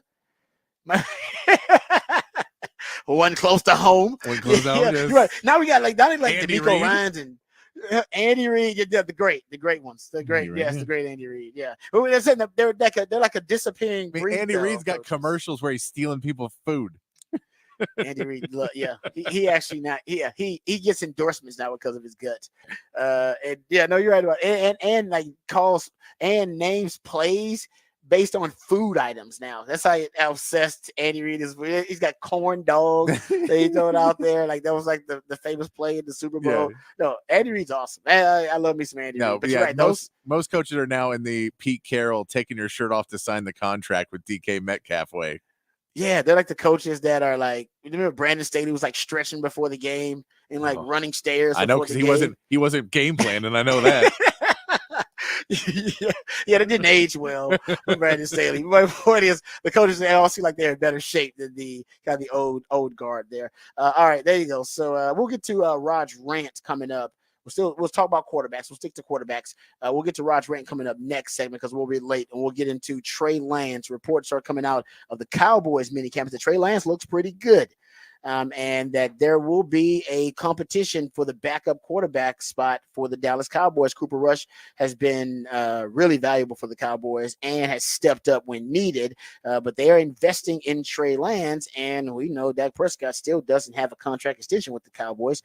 So the Trey Lance experiment right now for the Cowboys it's really vital to their quarterback plans for the future. Like, what's going to happen? Is this going to work out for him as an investment, a developmental quarterback for the future? Or is this a guy they need to just trade or move on from? Is it a failed experiment already? From the reports, it's looking like right now there may be some signs of optimism with this Trey Lance experiment already. And I'll tell you why that is when we come back and get into Rod's rant. Also, speaking of quarterbacks, we'll talk about some of the opposing quarterbacks Texas is going to play on the SEC schedule a little bit later on. My man CJ Vogel did a nice little deep dive about the experience level of the opposing quarterbacks Texas is going to play. I think it bodes well. It's a good sign for Texas defense and Texas pass defense coming up in the 2024 season. So we'll get into all that and more right here on the Rodcast featuring Patrick Davis. I'm lifetime Longhorn Rod Babers coming back on the horn.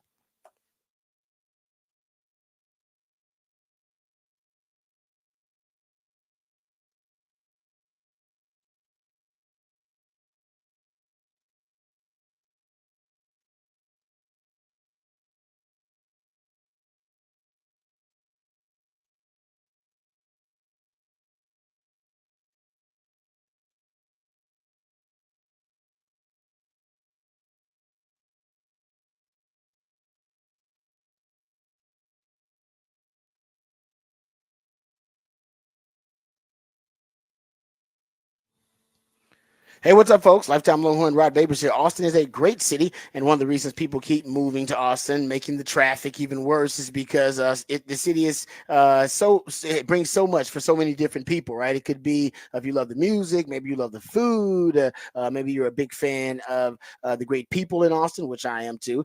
Maybe you love the iconic landmarks that make the city so unique. And what you may not know is that many of the iconic landmarks that we love in this city were created and built by the skilled craftsmanship of ironworkers Local Union 482, like the Pennybacker Bridge and DKR Stadium. And right now, the folks over at Ironworkers Local 482 are hiring over 3,000 people because they're building another big project right here in Central Texas. They're hiring folks for numerous different positions, and they're offering competitive wages, competitive benefits, a pension plan. They even offer training for unskilled labor through their apprenticeship program. Right now, it's the perfect time for you to become a member of Ironworkers Local 482, whether you're looking for an exciting employment opportunity or you're looking for a refreshing career change. Maybe you're looking for a new challenge. Maybe you want to feel valued by your employer. This is the perfect time for you to become a valued member of Ironworkers Local 482, and you can take pride in the type of teamwork and craftsmanship that helps shape the future of our great city. So go online today and apply at ironworkers482.org. That's ironworkers482.org.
All right, welcome back to Rod's rant of the day. And let's get to some Cowboys discussion. So I saw a report that Trey Lance actually looking pretty good in some of the Cowboys mini camps, drills, and there's a lot of talk about also Cooper Rush, and Cooper Rush has been really unbelievable for the Cowboys as a backup. I think he was 5-1 is his record, and so those two guys are going to be battling it out for the backup quarterback position for the Cowboys. I think it's for the Cowboys. I think it's a win-win. No matter if Trey Lance is up winning that backup job, then that means Trey Lance is progressing and getting better. If he's able to beat out Cooper Rush, who knows that system, has been in that system for a while, has obviously shown his value as a backup quarterback. Now I don't know. And by the way, either way, you can trade the quarterback who doesn't win the backup job. So there's some value there, especially for Cooper Rush as a guy who could be an emergency quarterback, emergency veteran quarterback for someone out there, and already showed he can win games at the highest level as a starting quarterback when you need him to be one. Not as he didn't need to be anybody franchise quarterback. I'm just talking about as a career backup. He's already shown he can be really effective. But if Trey Lance ends up winning the job, or if Trey Lance doesn't win the job, then maybe you can show in the preseason that Trey Lance showed that development and that progression that made it such a tight or such a heated quarterback competition for that backup job. And then maybe you can get something for Trey Lance, or you can just keep him. I mean, you could considering how many backup quarterbacks we've seen play and third string quarterbacks we've seen play in the NFL the last couple of years, a backup quarterback and a third string quarterback could be really valuable just because with 17 games, potentially 18 games coming in the future, and then playoffs, you're going to need a viable backup and sometimes even a viable third string quarterback just for a game, 2, 3, 4 games or so during the season. And it seems like no team has been immune to that situation over the last few years, having to use their backup in some way, form, or fashion for a emergency situation during the season or even in the playoffs. We've seen a lot of backups playing too. But I'll say this about Trey Lance, and I don't think people realize how few snaps and how little experience Trey Lance actually has playing the quarterback position. Trey Lance is younger than Bo Nix and Michael Penix, by the way. Like, he's younger than both of them dudes. They came in as older quarterbacks. So even though he has been traded already and the 49ers kind of gave up on him and decided that for them he was a bust, he's still really young. If you look at first round quarterbacks with the fewest career pass attempts in college, Trey Lance is second all time in first round quarterbacks drafted with the fewest career college pass attempts. Cam Newton had 292, but Trey Lance had 318. So look at think about it. He had this is his. Let's go look at his high school level, college, and what he's done at the NFL level. He had 318 college pass attempts, like we just said. He had 99 high school pass attempts. 99, then 318 in college. He's had 102 in the NFL. Like, he basically had less than 520 snaps, like pass attempts at the high school, college, and pro level. Isn't that crazy? Like, think about that. Like, let that sink in for a second. You got guys like Michael Penix, who's had, Michael Penix in 2023 had over 500 pass attempts, and Michael Penix in high school, I think total, he had over 1,000 pass attempts. Bo Nix in high school had, over 1,200 pass attempts. I mean, these guys have doubled the amount of pass attempts that Trey Lance has had his entire career in just their high school years. So I'm not saying that he's going to be a great quarterback, and I'm not saying like, oh man, just give him more, experience and more reps and more pass attempts, and he'll prove that he's a great quarterback, and he'll prove worthy of his draft status. I'm not saying that at all. He still could end up being a bust. My point is, I don't think we know. I don't think there's been enough information on enough of a sample size, especially in the day and age where we've seen quarterback skill sets be resuscitated, who have been, like Baker Mayfield and a Geno Smith, and some of these quarterback stories of players. We didn't expect them. We thought they were once about Jared Goff is on that comes. We thought they were once a bust, and then they found a new system, they found a new home, change of scenery, and then able to revive and resuscitate their skill set, and in Jared Goff's situation, become a franchise quarterback again after being considered a bust. So we know there's a lot we don't know about quarterback. Toughest position to evaluate, toughest position to project, probably the toughest position to coach and develop as well. Or the late great Bill Walsh say that very few people can coach the quarterback position, even fewer can evaluate the quarterback position. It's true. Like, it's truer now than it ever was. And it's one of the great mysteries in sports in terms of quarterback development, because there's so many of the intangibles, immeasurables that matter, how they process information, how they are as a leader. Sometimes you can have all the skill like a Carson Wentz, but you're just not a great leader. And guys don't respond to you. Like, nah, we don't like that guy. It's like, it's just that simple. It's like, nah, they don't respond to you, period. It's like, that it can come down really just to that. It's like, no, he does have all the measurable, all the physical ability and all the measurables, but the immeasurables are lacking. So there's just so much about it we don't know. It is an inexact science at best. I think it's more of an art form actually than anything else. And they want to try to turn it into an exact science, but the truth is nobody knows. And with Trey Lance's situation, we don't know. And there's just not enough, like I said, sample size for us to be even able to extrapolate and come to any conclusion on Trey Lance. Cowboys will get as good of a view of it as anyone. 49ers decided, no, we're moving on. They decided because of their situation, bringing in Brock Purdy to extend their window and move on from Trey Lance. For the Cowboys, they got to decide whether Trey Lance is worth the investment and if the development of Trey Lance gives them enough of information for them to decide what they're going to do with Cooper Rush, or if they're going to make him the backup quarterback. Because if he's a third-string quarterback, then financially it doesn't make sense to make that kind of investment in a third-string quarterback. Second string, you can justify it. Third string, you can't justify that. That's a bad investment. No, and that's why when you hear these reports coming out of camp for Trey Lance, it's somewhat, you wonder if this is somewhat them trying to recoup something. Could be. Yeah, hey, man, this guy looks so good. It's just unfortunate. Cooper Rush is just, I mean, that guy may be Tom Brady 2.0. So we can't put him behind him. So he's going to become available. We got to put him out there. Because for the 49ers, they understood the best time to recoup any investment was before he was further exposed in their system by further putting down. And even if he's not exposed, that he's a third string quarterback. And the more you put him at third string, the more you say Brock Purdy, the Mr. Irrelevant, is now starting, and Trey Lance can't even break the backup behind Mr. Irrelevant, then it's going to be, that conversation will make it harder and harder to trade him. And so it just comes down to, at the end of the day, I was listening to his thing the other day talking about how in the NBA, the mock drafts have hurt people at points because every team you talk to will say no one has that guy as high as where you have them. But now the consensus thought is that this guy is good. So ownership and it just changes the mindset about somebody, because why is this person constantly being in conversations about being a top pick if they're not really a top pick? And so guys like Trey Lance, he ends up into, you never really know the perception to the reality of it, of how much of this is the hive mind thinking of everyone that we all said, well, there has to be something good about him because he went so high, versus, well, we've all seen now that there isn't, and we're just still trying to, squeeze the most out we can of this rock, but you're not going to get anything.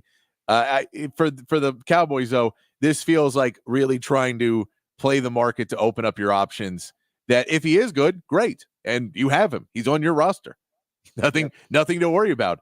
But if it's not perfect, and your biggest hope is that you can put him out in a preseason game in situations where it's not going to expose any of his issues, and then be able to get through preseason and decide where you want to put him on your depth chart, or if you want to trade him. But you're right. We don't know because we're not privy to it. I think, Patrick, your theory could be around the money too. Maybe they're just hyping up both of them, potentially to be trade pieces, or even hyping up Trey Lance because they got to recoup some of what they lost. And remember, the Cowboys, they miscalculated the market too on the quarterback. Remember, we saw other quarterbacks get traded. Cowboys gave up a 4th-round pick for Trey Lance. We saw Justin Fields traded for less than that, a 1st-round pick, right? We, if you go look at the way Russell Wilson and how he was traded and what he was traded for, Zach Wilson, all those guys, you go look at what they were traded for. Cowboys, you can argue, spent too much in retrospect for their former 1st-round quarterback that was traded, because they ended up spending a 4th, and I think the rest of those guys went for a 6th, if I'm not mistaken. The Justin Fields one is conditional. I think Justin Fields, it could be a 4th if he plays if he starts the majority of the snaps and starts the majority of the games, it becomes a 4th, but it's conditional. Cowboys could have did that. Could have made something conditional that Trey Lance actually plays. I don't think the 49ers were going to take anything conditional. That's what I'm saying. My point is they miscalculated the quarterback. They did, 100%. Yeah, and that kind of goes back to what we've talked about with the Cowboys.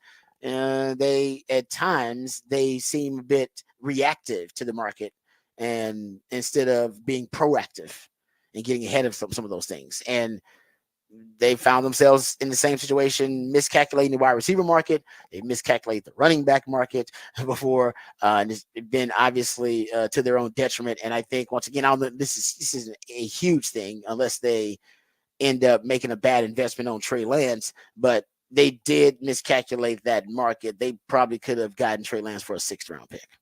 And now it's a huge thing, but Cowboys need all the draft capital they can get, especially with they're the most homegrown team in the league. They can't afford to just give up draft capital because they don't use a lot of different ways of acquiring talent. They don't trade a lot, even though they should do it more. They don't, hit the free agent market a ton. It's not where they spend their money. They are a team that drafts their talent, so they need those draft picks. But there you go. It could be really good for the Cowboys. It could be nothing at all. It could be much ado about nothing. But if Trey Lance is indeed starting to round into form and start to get to the point where he can compete and win that backup quarterback job, maybe the Cowboys will have a new plan at quarterback for the future. And maybe that plan is Trey Lance. Not immediately. I'm talking about down the line. I just talked about how young he is. He's younger than Penix, younger than Bo Nix. Guys had 520 pass attempts in his whole quarterbacking career. That's crazy. That is unbelievable. I don't even know why you drafted the guy that goes to the 49ers. That's just every team makes mistakes. That to me is a gross miscalculation by one of the smartest organizations in the NFL to decide to draft somebody who has basically no experience at all playing quarterback. Had none at all. Very little. Give up and a trade lot. up to go trade up a bunch to go get it. Not just That's one go of the get worst. Yeah, it's one of the worst trades in NFL history, isn't it? I haven't looked at the draft capital, but looking back on it, it's one of the worst trades in the history of the league, and they're still competing for Super Bowls. You can make mistakes. You can. You just got to own up to them and don't double down on it. Once you realize the mistake, own it and move on. And I see the Eagles do that a lot too with Howie Roseman. It's like, we screwed that up. All right. Yeah, it was a bad pick. Let's draft another one. Let's move on. And, we'll see. The Cowboys can learn from that too. But the Cowboys don't make hard decisions like that, but they got some hard decisions ahead of them. And Trey Lance will be part of that. All right, we come back. We'll get into what the facts, what the stats on the other side. And then we'll talk about some of the other big topics of the day and get back to the topic for the big fat poll of the day. All of that and more right here on the Rodcast featuring Patrick Davis. I'm Lifetime Longhorn. Rod Davis coming back on the horn.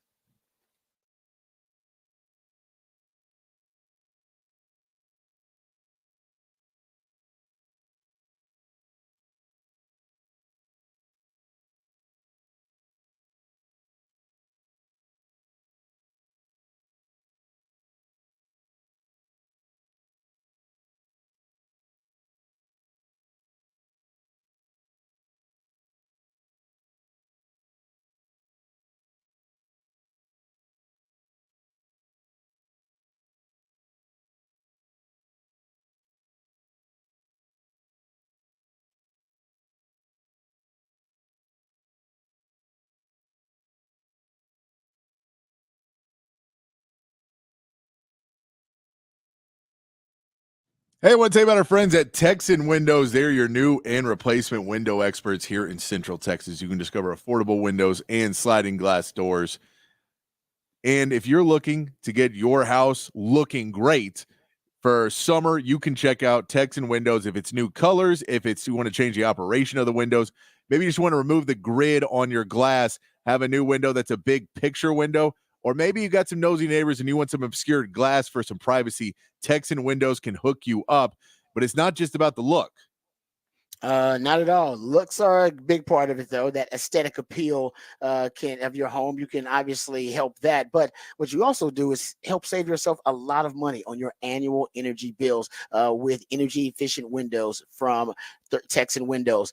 All of their windows come with argon-filled double pane low E glass. It's a fancy way of saying that it'll keep your house really cool during those hot Texas summer days, which are fast approaching. Those triple digits sometimes can be unbearable, but also to keep your house warm during those winter months as well. So replacement windows from Texan Windows can help with energy efficiency, and that energy efficiency, it'll add up over the course of a year. It'll save you a lot of money on your energy bills. As a baller on a budget like myself, I'm always looking to save some money, and now I got a kid in the house, so it's another reason why I'm looking to save some money. And speaking of, not only saving money is a great reason to reach out to Texan Windows to get brand new windows, but also safety. I'm childproofing everything around the house with an 8-month-old in the house, and my friends at Texan Windows can also help you with that, because older windows in older homes, sometimes they're not up on the latest technological advances and safety protocols, so it can be really tough to childproof those windows. You want to safeguard your loved ones and safeguard your home. Texan Windows is also a great investment for you. My man Patrick will let you know exactly how you can reach out to them. Yeah, if you want to have Texan Windows, you go to TexanWindows.com or you call 855-55-TEXAN to get a hassle-free estimate by email or the phone, whatever's easier for you. Or you stop by their showroom in Buda, got a new one there, or in Fort Worth to check out their in-stock windows. And right now is a great time to go check out Texan Windows, because if you get replacement windows if you get a purchase of 10 replacement windows before July 4th, you'll be eligible to receive a free Blackstone grill. So that's 10 replacement windows before July 4th. You'll be able to receive a Blackstone grill. That is a great way to enjoy your summer a little bit more with new windows and a new grill from our friends at Texan Windows. That's TexanWindows.com. Texan Windows, your Central Texas window experts.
All right, welcome back to the Rodcast. Time to get to some what the facts, what the stats. How about some Bo Jackson factoids from his time at Macadori High School in Alabama?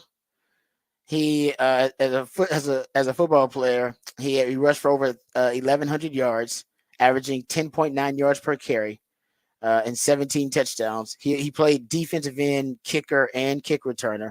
In baseball, he had 20 home runs and batted over 500 and tied the national high school record for home runs and struck out 14 batters in the county championship.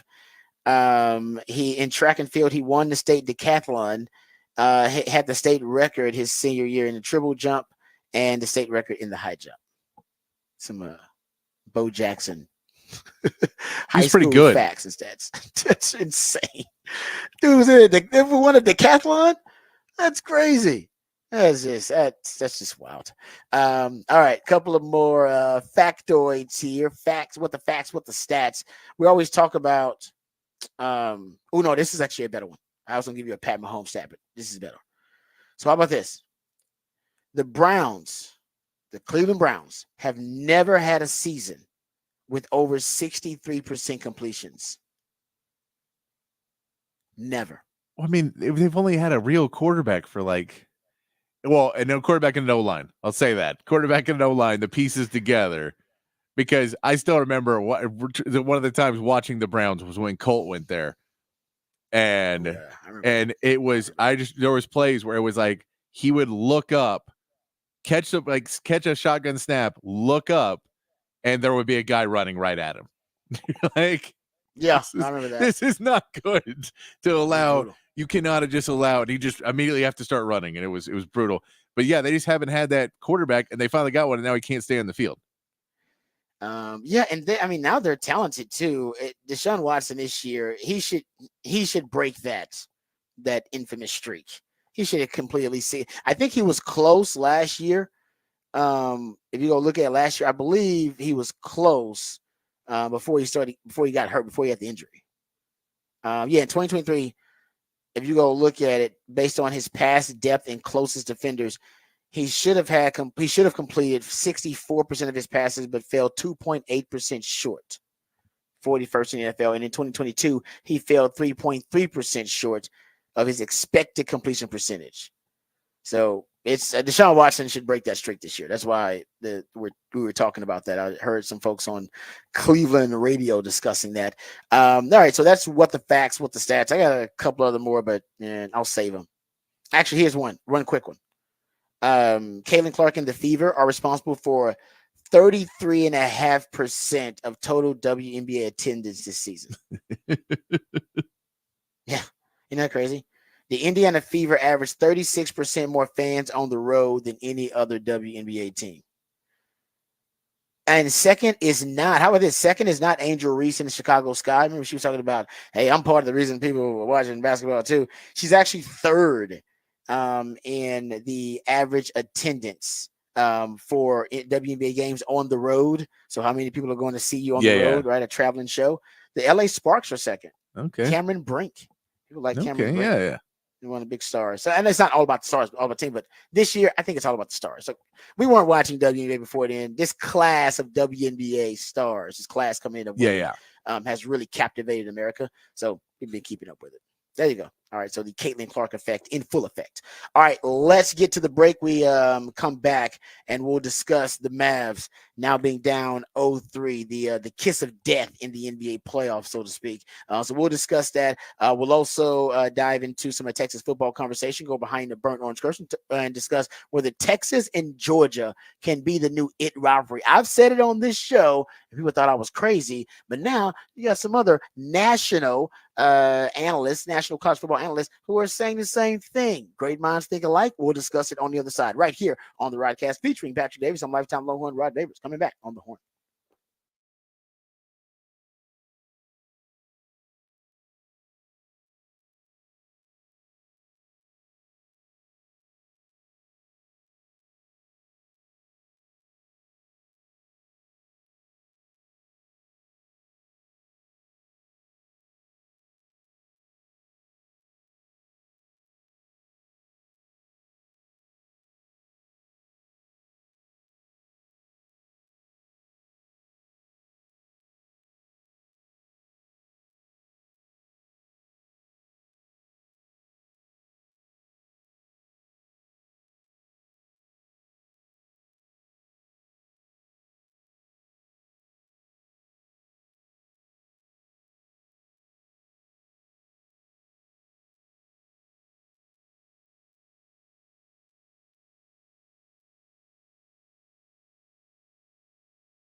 All right, welcome back to the Rodcast. It is a new theme Thursday edition of the Rodcast. That's when my co-host, the Idealionaire Patrick Davis, plays songs that are reference or talk about the creative theme that he comes up with. And since you have Father's Day coming up this weekend, new theme Thursday, celebrating all the dads and fathers out there. So happy Father's Day, a little early. Happy Father's Day. My man Patrick doing that with a new theme Thursday. So all the songs they do reference fathers, although they don't always celebrate and honor them. This one actually sounds like one. This is a positive one. They're not all negative.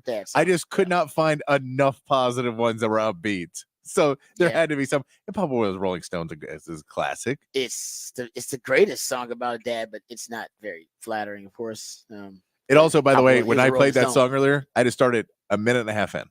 That's that song. I want to say the intro is like, well, how long is the intro? The intro is like 2 minutes. Like 2 minutes. It's like 3 minutes. It's like a long intro, like just the instrumental leading up. Oh, it's a beautiful thing. I love that intro. It's fantastic. Yeah, you don't have long intros for songs anymore.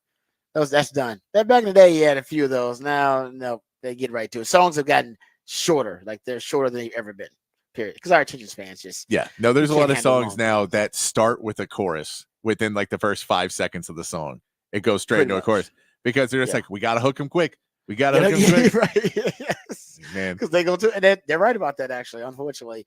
We think about it. That nobody would stick around long enough to get to the lyrics of Papa Was a Rolling Stone these days because of the 2.5 whatever minute intro lead up. But that's the best. That's one of the best parts of the song. Yeah. It's one of the best parts of the song. 7 minute long song. And by the way, that's the single version. I think there's a longer version.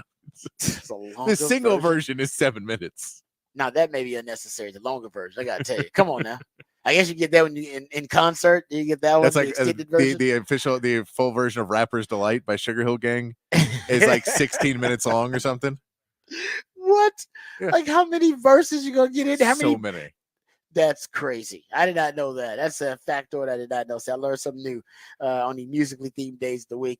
All right, Patrick also comes up with the topic for the big fat poll of the day, and it's already posted on our X account. So go to Horn ATX, the Horn ATX. Patrick, let the folks know what the topic is for the big fat poll of the day. Big fat poll of the day today. Who is your vote for Finals MVP? We're also asking you on the text line if you have a favorite Pitbull song, since we're talking Pitbull. But Mm-hmm. But right. we got a number of people that texted in their favorites. So I'll have to go down and see if I can put together a playlist of it for one of these days. So far, I've recognized one. That's about the nicest thing I can say. Maybe the week that he's going to be in, that could be the new theme Thursday. It could be. We're just celebrating Pitbull. But I also found Pitbull not great 6:30 in the morning music. No, it's too hype. It's way too hype. I think that was the other thing. If I was like drinking, it was like midnight, I may be like, all right, Pitbull's all right. But I think sober at 6:37 in the morning. I'm like, it's a bit much, guys. It's a bit much. That is true. I agree. Even though some of it's inspirational and it's got a good energy to it. But you might need to play that like after the morning, like late in the morning show. Yeah. Like in the 9 o'clock hour, some of that. But no, I ended up saying I know a lot more Pitbull songs than I realized, because once I started looking at them, I was like, oh man, I know that song. I can sing probably half the choruses of his top 10, maybe not half, maybe like a third, 3 to 4 songs. That's still pretty good considering I'm not a Pitbull fan at all. Yes. Just let you know how popular Pitbull was at one time in his peak. But yes, I'll admit, not a Pitbull fan, but I do recognize a lot of these jams. But it's going to be packed out there. For those who don't know, Pitbull, he was the global star, the internationally known music act that Texas was teasing when they first previewed their SEC celebration they're having later this month. And it was revealed yesterday that Mr. 305, Mr. Worldwide, Pitbull is actually indeed going to be shown. And the crazy thing about it, Patrick and I, and even Nick, were joking about this from the start, as recent as yesterday, joking that it was going to be Pitbull. And in jest, like, it's gonna be Pitbull because he's the only one that's internationally known like that. And Pitbull had been on, I think, had been in the mood actually earlier this year in February. He was performing with like Enrique Iglesias and like Ricky Martin. It was a big show, but I don't know, for some reason we all agreed Pitbull sounded about right. I think Nelly was the other choice. Was the other choice. We thought somebody who's a big worldwide known in terms of act, but not necessarily in their prime or at their peak. because you weren't gonna get. You're not gonna get and someone who Beyonce, knows how to you're not do a more family friendly show. that matter too, because you threw out there Megan Thee Stallion was an option, but he was like, she's gonna be twerking too much, and nope, not gonna work. Mama's out there with the kids, it's that gonna be too awkward. Pitbull, high energy, dance music. I mean, you can censor it. I don't even know how many Pitbull songs need to be censored. They all got radio edits, I'm sure. Yes, so yeah, no, it makes sense. That's a pretty good one. I mean, also, like I said, I'm not a huge Pitbull fan, but I don't hate on Pitbull at all. I know how popular Pitbull is and was at one point. So there you go. I think my favorite Pitbull song though is "Give Me Everything." I think that's it. I think that is. Now let me ask you this: Does getting Pitbull singing the chorus? Does getting Pitbull make anyone in the SEC jealous? No, not a one. No, not a one. School is no. No, I'm gonna take pride in it because hey man, I'm a Longhorn. But yes, none of them are looking at that going, damn, Texas was able to pull Pitbull because half of them could get Pitbull too. Yeah, you wanted to get somebody that nobody else could get, and yes. that didn't happen. And so you got Pitbull, and like I said, nothing wrong with Pitbull. Pitbull is awesome, but half the schools in the SEC, if they really want to get Pitbull, they can get Pitbull. It's not like.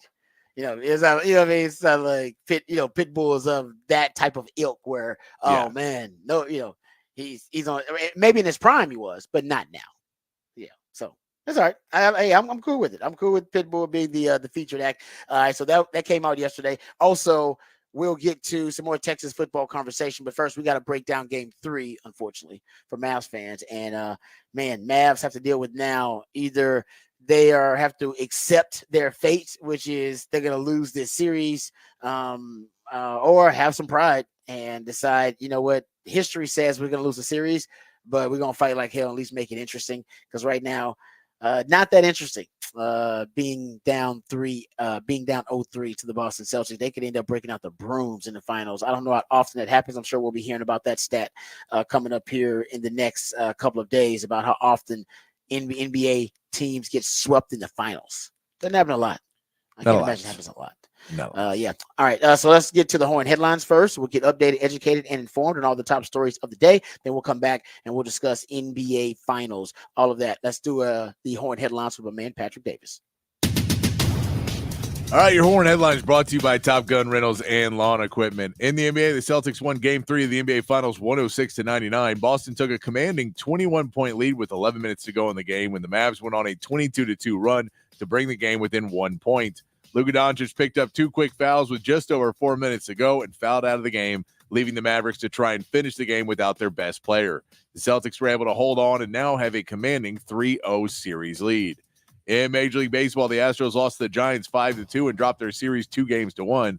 Framber Valdez got rocked early, allowing 5 runs in the first 4 innings before being pulled from the game. Houston got a home run from Alvarez in the 6th, but could not rally to get the win. The Astros now get a day off before facing the Tigers in a series back in Houston, hoping to have Kyle Tucker returning to the lineup. And the Rangers even their series with a 3-2 win over the Dodgers. Corey Seager hit a 3-run home run in the 5th to take the lead in his return to the lineup and his return to Dodger Stadium.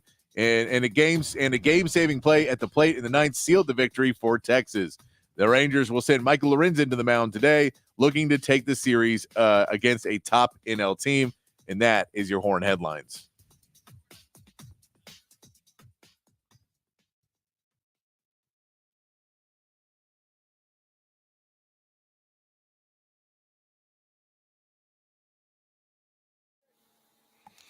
All right, thank you, Patrick, for the Horn headlines. All right, let's get to Game 3 of the NBA Finals last night. Boston wins, as you mentioned, 106-99. The big story was that Luka fouled out of the game with about 4 minutes and like 15 seconds left in the game. Yeah. He fouled out of the game. And we can get to the controversy, obviously, of that dramatic moment. But man, it was so disappointing for the Mavs. Finally, I believe prior to this, the Mavs had 25 seconds of clutch time in the first 2 games combined. So they hadn't even gotten to clutch time. And clutch time is, I think, the last 5 minutes. The score has to be within 5 points. So game within 5 points in the last 5 minutes. That's clutch time in the NBA. And they had 25 seconds of it. I think that was in Game 2, and they barely sniffed it. And they finally got it to clutch time after being down 21 points and almost having a historic comeback all the way. They got it to within, I think, 3 points actually in clutch time. And it seemed like, all right, now finally the Mavs will have a chance, especially at home. No Kristaps Porzingis. They got a chance to steal game 3. Feels like stealing it, but they were down 21. That's why I said steal, even though they were at home. To take that game 3. But the irony of finally getting the clutch time and then losing the best player in the series for either team, but losing your star player, your superstar Luka, in clutch time, it just adds to the mounting frustration for Mavs fans that finally, when we are able to get to a point where you have a chance to win the game, and it's snatched away from you because Luka is unavailable because he ends up fouling out. By the way, I think part of that is circumstances outside of Luka's control.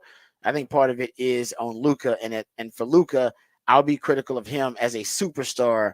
When you got the 5th foul, there's a certain way you need to play, adjust your playing style, and he was playing way too aggressive for a guy with his 5th foul in clutch time.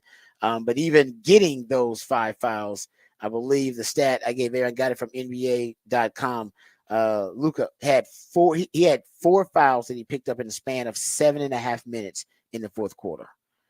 So either the refs were obviously they were isolating him and singling him out, trying to make a statement with Luka, or Luka was, basically a little out of control and a little out of sorts, and probably should have been able to check himself, because 4 fouls in 7.5 minutes. By the time when you get the second foul, and I don't know, whatever that is, the 2, 3, 4 minute span, that's probably when you need to take a deep breath and try to collect yourself.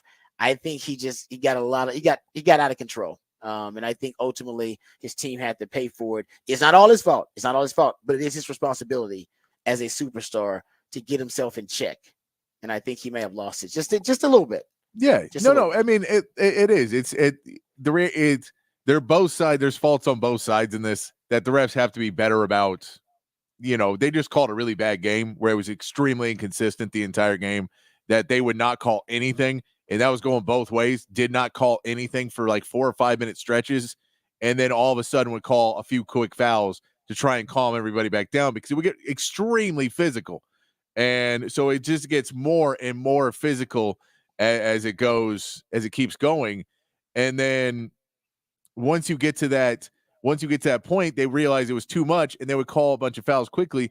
But you have to call those fouls. If you're going to start calling fouls like that, you normally want to set the tone that you're going to call those on other guys. The problem with the Mavs had is that the Celtics realized what was happening, and they switched Jaylen Brown on to Luka, and then basically they went straight at Luka, and he was able to get out.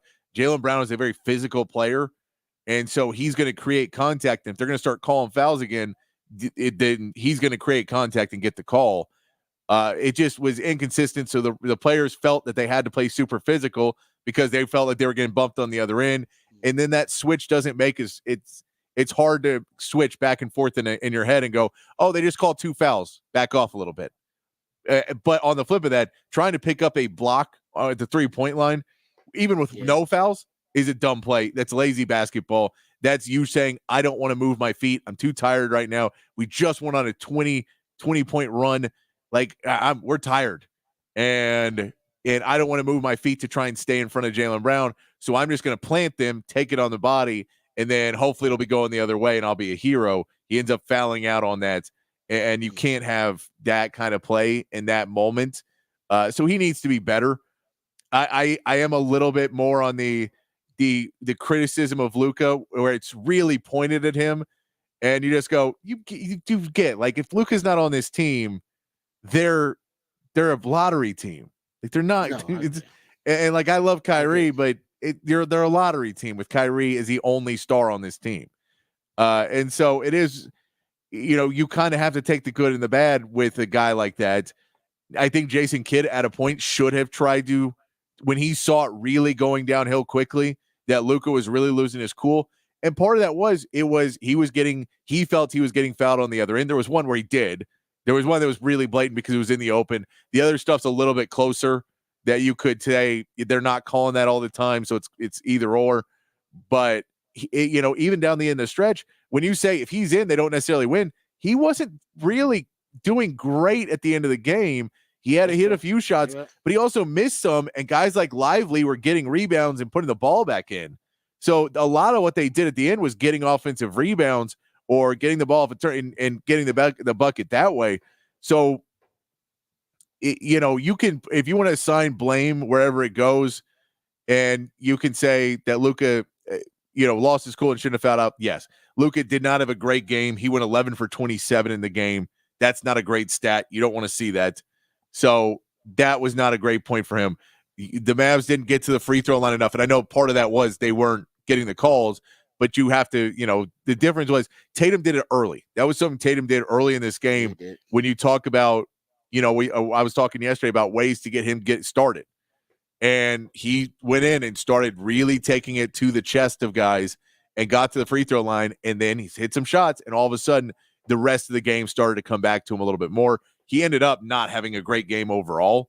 I think he was 11 for 26 in the game. So that's not a great stat line that you want to see there. He's played decent enough defense in the game, but he's also never guarding usually Luka or Kyrie. So if you're not guarding Luka or Kyrie, as much good defense as you're playing, it's somewhat less because you're not guarding the two guys on the Mavs that you really important to guard. But you wanted to see Luka. You wanted this to be a step out and show out performance for Luka Doncic in the finals. And while he's played well, he hasn't played well enough. And we saw in this one, we saw what the limitations are of him defensively and mentally when the Celtics really went after him an entire game, being very physical with him on one side and on the other continuing to switch off onto Luka Doncic, knowing he was the weakest defender on the court. Yeah. No, you're right about that. And then Luka losing composure a little bit too. I think you brought this up too. He didn't get his second foul until the third quarter. Yeah. So it really it went downhill fast on him. I mean, fouls were not an issue for him. Basically, the first 3 quarters of the game, and even that second foul in the third quarter was just frustration foul. I remember it was after he missed a shot. He missed a shot. Felt he got fouled, which he every time. And so it's felt he got fouled, and Derek White had the ball, and he went to go poke the ball away and was just too physical with it. And I mean, it was one of those fouls where he pointed to the ref and was like, "That's on me." Like, he knew it, but he also knew it was just because I'm like, man, he was I just frustrated from kind of really how the game was going, the direction of it. No doubt about it. Of course, they were down. You said that was the worst quarter for them too. That third quarter was probably where they lost the game. And they were down 21 points with to 12 minutes left in the game, and mounted a hell of a comeback for the 22-2 run there. When they were down 21 points, and then they cut it to 3 points when Luka fouled out. They cut it to 3 when Luka fouled out. Kyrie scores on the next possession. But it's 1. But Luka fouls out once 3. They cut it to 1 after that. And that's when the Mavs fans really are like, maybe Kyrie's going to be it. Maybe he'll do it. So too. And he shot 4 from 6 for 3. I didn't like the 3 he took at the end over Al Horford. No, that to the side. I hate the side shooting, and Kyrie does them all the time. I just hate that. It's such a difficult shot to hit a shot where you're trying to square your shoulders and everything about how you're taught to shoot when you're going sideways to aim the ball backwards at the rim and adjust for where your body's moving. It's so difficult to where if he goes to his left and gets in front and he can stop a little bit more, he could probably even get a foul from Horford at a point if he just steps in a little bit. And you just there's ways you can play around that. I didn't like that as a hero ball 3 where he probably could have got a better shot on Horford if he wanted to. But again, Kyrie was one of the big reasons you were in this game because he finally showed up. He had 35 points a game. He finally showed up. And it was, what was funny is he mentioned before this game that he had going back and watch. He said, "This is what I did in high school. What I did in high school is what I was doing in Boston, where I force it. I get so in my head." And you see Boston, whenever you play a good defensive team, you're going to get frustrated. And it's only going to get more frustrating as the series goes on. Because you just, they started that game on a big run, the Mavs did. And you thought maybe this was the game that the Celtics were going to just not care. Yeah. And it kind of looked like that early. And the reality was they switched their defense for God knows what reason, where they stopped protecting the rim at all. No one collapsed. They stayed on the three-point shooters, and they just let the Mavs go inside on them over and over and over again. And then they called a timeout and were like, hey, throw that game plan out. The game plan where we thought that now that Porzingis is out, we have to change what we're doing because we don't have a rim protector. I don't know. It was a bad decision on early for Missoula, how they planned it. But he comes back in and they kind of change it back up. They start to collapse a little bit more. They start to, do what they were doing in the previous 3 games, and the defense picks back up, and then their offense picks back up out of the defense. And that's like as much as people always defense doesn't win championships, defense makes offense because the matchups you get, the running back on offense, the way that teams will be defeated and play worse defensively because they're not scoring on the offensive end, defense can make offense. So you have to play good defense. The Mavs didn't do it in the third quarter, and that's probably the biggest thing that killed them was allowing Boston in that third quarter to pull away and take that 21-point lead because it just made it so hard for you to come back in the fourth quarter, and you did. Hats off to you. But you just can't let it get that out of hand where they were getting whatever they wanted and your defense wasn't at the level it needed to be. No, you're right about that. And, I mean, the Mavs defense in that game, played pretty well. If you can keep the Celtics up to 106, like you said, you keep them under 110, you got a shot, but you got to be able to generate some offense. You have not broken 100 in this series. Damn. The Mavs have not broken 100 in this series. Now, if Luka was in, they probably would have. They probably would have, but still, I mean, laid down the stretch though. That's, we said they got to get it to clutch time, and they did.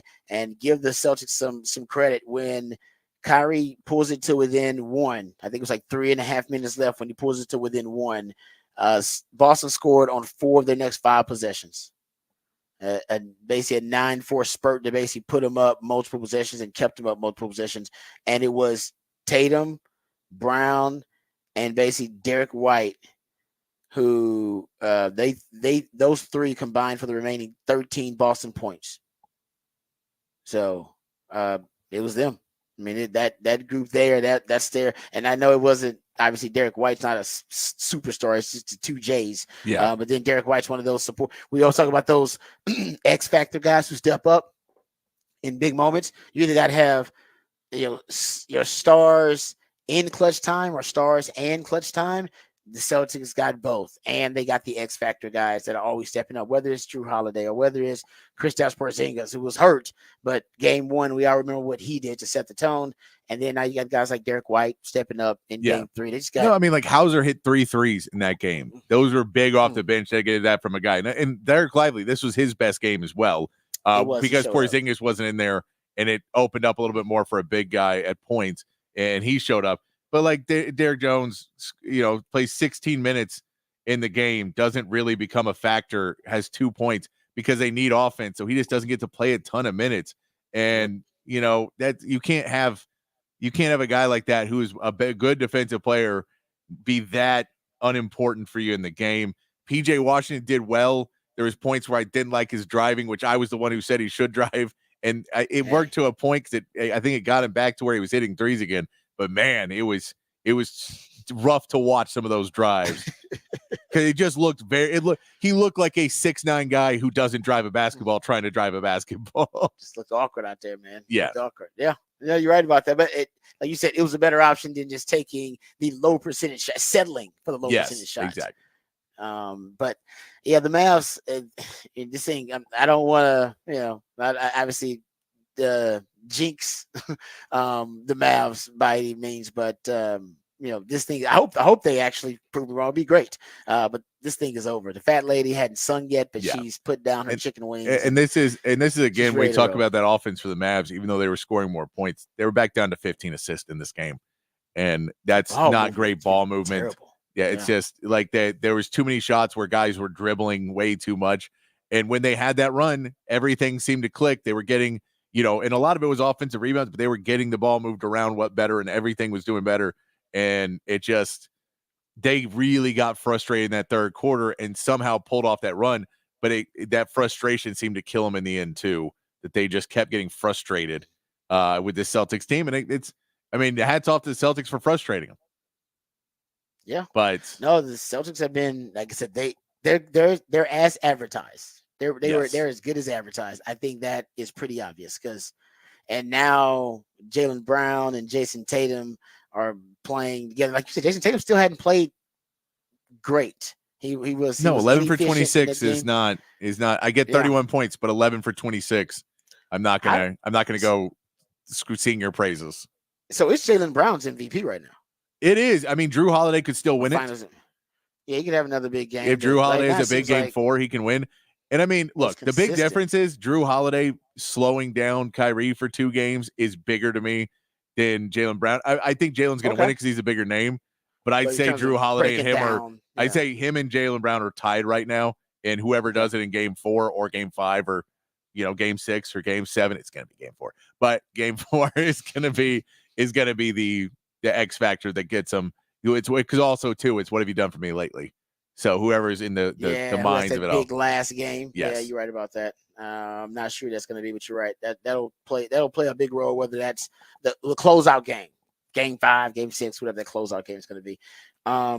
Yeah, I'm with you. I think right now, I think Jaylen Brown's my guy. I think he's going to win it because Jason Tatum, he could step up in the next game, but I don't know if he's going to have that many more games. Yeah, I think you might just have one more game. I guess he's basically had one really good half in this entire series. He does not deserve an MVP for one really good half. But that's more than Jason Tatum, though, right? No, that's what I said. Jason Tatum. You're talking about Jason Tatum. Yeah. Okay, that's why Jaylen Brown. I think no. Jaylen Brown has consistently been a really good player in the series. I just think Drew Holiday has had a bigger impact in this series overall than Jaylen Brown has. But it's really close because, that's going down to you have to kind of go back and look at how many possessions Jaylen Brown was guarding on Luka and Kyrie and getting stops that way. Because if he's been guarding those guys more. And Tatum, not bad defense. He's just not guarding the 2 players on the Mavs that you were talking about guarding. Yeah. No, you're right about that. if they want to break it down, like in terms of the matchup, but do they ever get that in depth? It depends who's voting. I have no idea who's voting. Finals MVP. I don't know who votes. I'm not gonna lie. Who does the finals? I'll have to look that up. I don't know. Yeah, that's a great point, man. If it's the media, they should be doing that. That they should take that into consideration. Yeah, we'll see. This may be one of those finals that I could see somebody winning it. But what is that? What finals was that when Golden State Warriors was it Iggy that won it? What year was that? Yeah, that was I can't remember which year it was, but I know that. But a lot of that discussion was about him as a defender too, though. Yeah, and what he was doing as a defender. It was no one stepped up over it, and then he was the main factor. The problem with Drew Holiday is he just didn't have a great offensive game in this at all. I think he scored 6 points or something like that, 6 to 9 points. So that hurts it that he had a game that was off, and Jaylen Brown hasn't had a completely off game yet. Yeah. But defensively, he's still been there. It says 11 media members. 11 media members selected before the finals. That's like a jury. Yes. That's it? It's 11? That's what it says. Dang, is it change? They picked him before the series. They picked him before the finals. Okay. Actually, I did not know that at all. That's actually new information. Okay, there you go. That's a small number that determines it, though, too. Is that good? You know what? That may be good, though. It may be just the right amount. Honestly, because maybe they actually can have a nuanced conversation like you're talking about. With too many people, you can't have that conversation. It just it's swung one way or the other. But maybe with 11 people, you can talk, like you're saying, about the actual value of Drew Holiday as a defender, both ends of the court, that kind of thing. Yeah. All right, we come back. Let's talk some Texas football. We'll talk about the latest with some of the Texas football discussion and as it relates to their move into the SEC. I got some research about quarterbacks Texas is going to face in the SEC. We'll also talk about what may be a new rivalry developing for Texas in the SEC.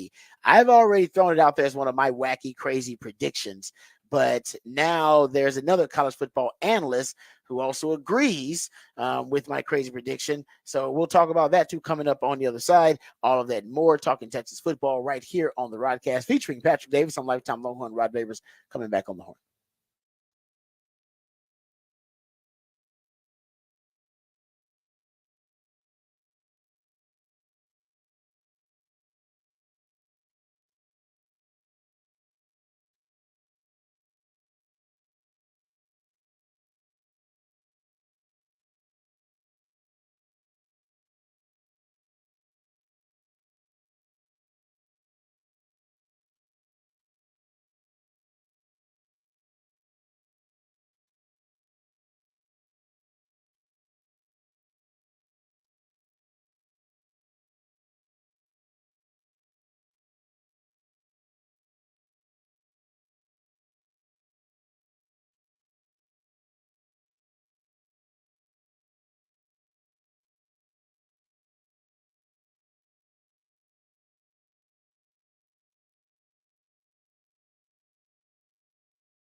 All right, welcome back to the Rodcast. Time to get to some Texas football conversation and go behind the burnt orange curtain.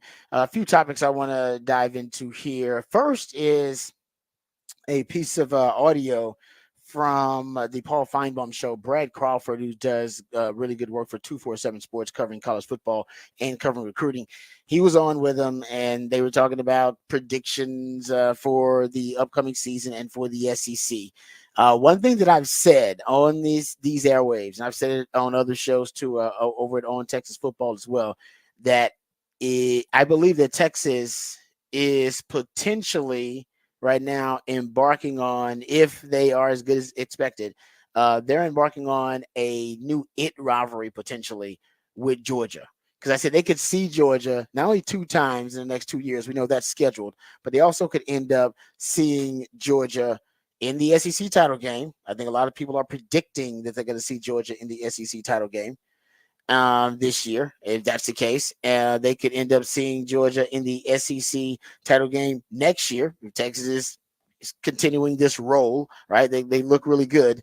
And then there's a chance that they could see Georgia at one point in the college football playoff if Texas is indeed, good enough to compete for championships.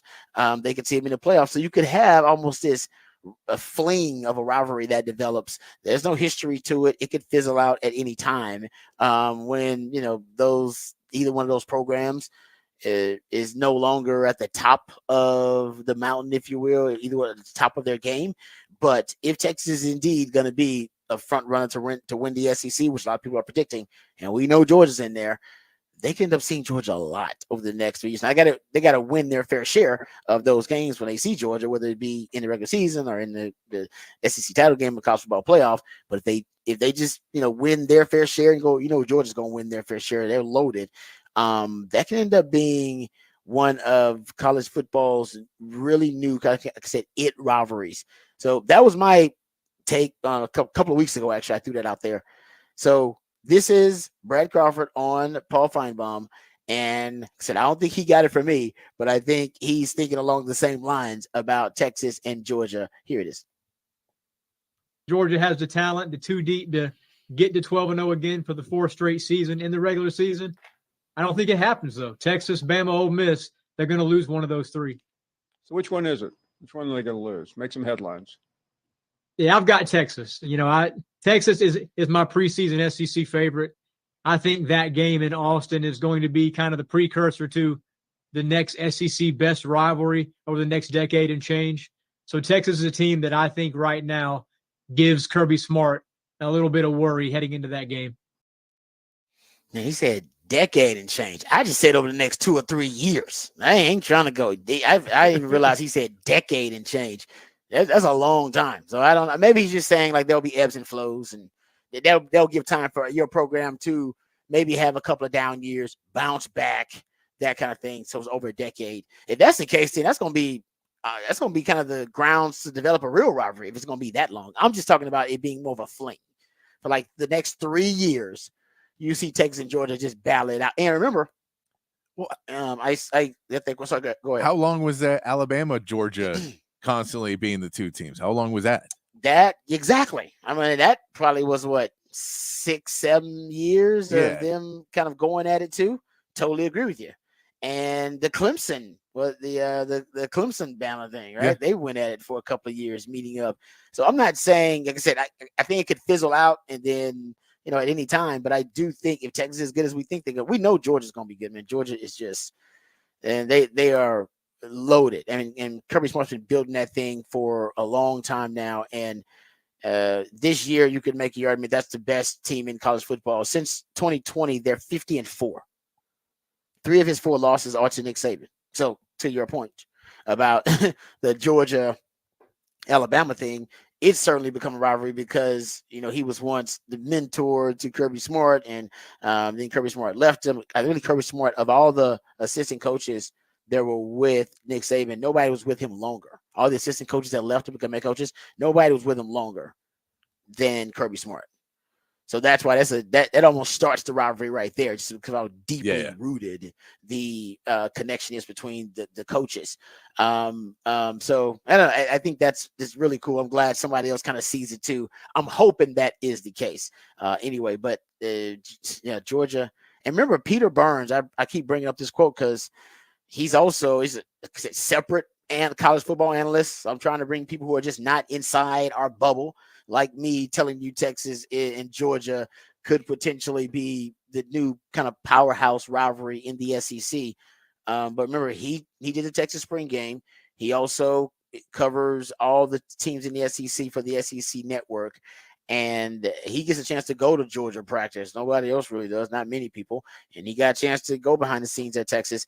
And he said Texas looks like Georgia in 2021, 22, and 23. I just told you they went 50-4 since 2020, 42-2 since 2021. And he's saying Texas looks like Georgia did 2 years ago. Like what? I hope you understand what you're saying, because you should be just saying stuff like that to Longhorn fans, because that is man. You talk about clickbait. I don't know if you say. I think he was in. I like Peter Burns. I only bringing up people that I actually kind of respect their work. I don't think they're just throwing it out there to be salacious, and I don't think they're doing it just for clicks. But a lot of people making that comparison, or at least talking about Texas and Georgia and where they stand right now. Early on, I'm leaning Georgia winning that game. By the time kickoff happens, I guarantee you I'll do enough research to talk myself into Texas winning that game. Right now, I'm leaning Georgia, because Georgia's the best team. They're going to play with the best quarterback they're going to play. Then you got to come to Austin and play that game. And I think it'll be a prime time, nighttime game. Right now it's flex, but I think both teams will be good enough for that to be a prime time matchup. All right. So there you go. That's the Texas Georgia rivalry I wanted to kind of preview. Hope that is something that we can talk about in the future. Let's get to this quarterbacks, because my man CJ Vogel did a great little deep dive research, little rabbit holing project, little research project about the opposing quarterbacks that Texas is going to face in the SEC. And we were having a discussion over at On Texas Football. Shout out On Texas Football, our YouTube platform at ontexasfootball.com. And we were having a discussion about the opposing quarterbacks that's going to play. I've talked to you guys about it in one of our Behind the Burnt Orange Curtain segments. You know, that the second best quarterback behind Carson Beck that Tech's going to play may be Connor Wigman. We talked about Connor Wigman and his draft prospects, the A&M quarterback. But he's a guy that's only got 8 starts under his belt. And my man CJ Vogel did the research, and I'm glad he said based on his research, 8 of the 12 quarterbacks on the 2024 Texas schedule will be first-year starters at their program. By the way, you should follow CJ at CJ_Vogel_OTF. 8 of the 12 going to be brand new to their as a starter, and some of them new systems too, as we talked about that with Connor Wigman.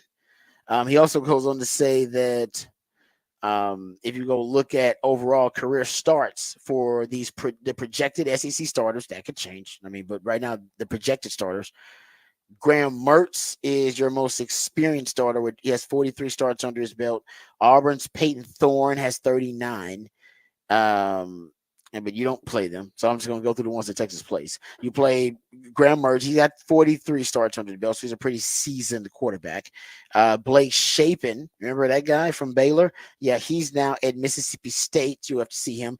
Vanderbilt, he's got 23 starts under his belt. Vanderbilt's Diego Pavia. He transferred from New Mexico State. He has 23 starts under his belt as well.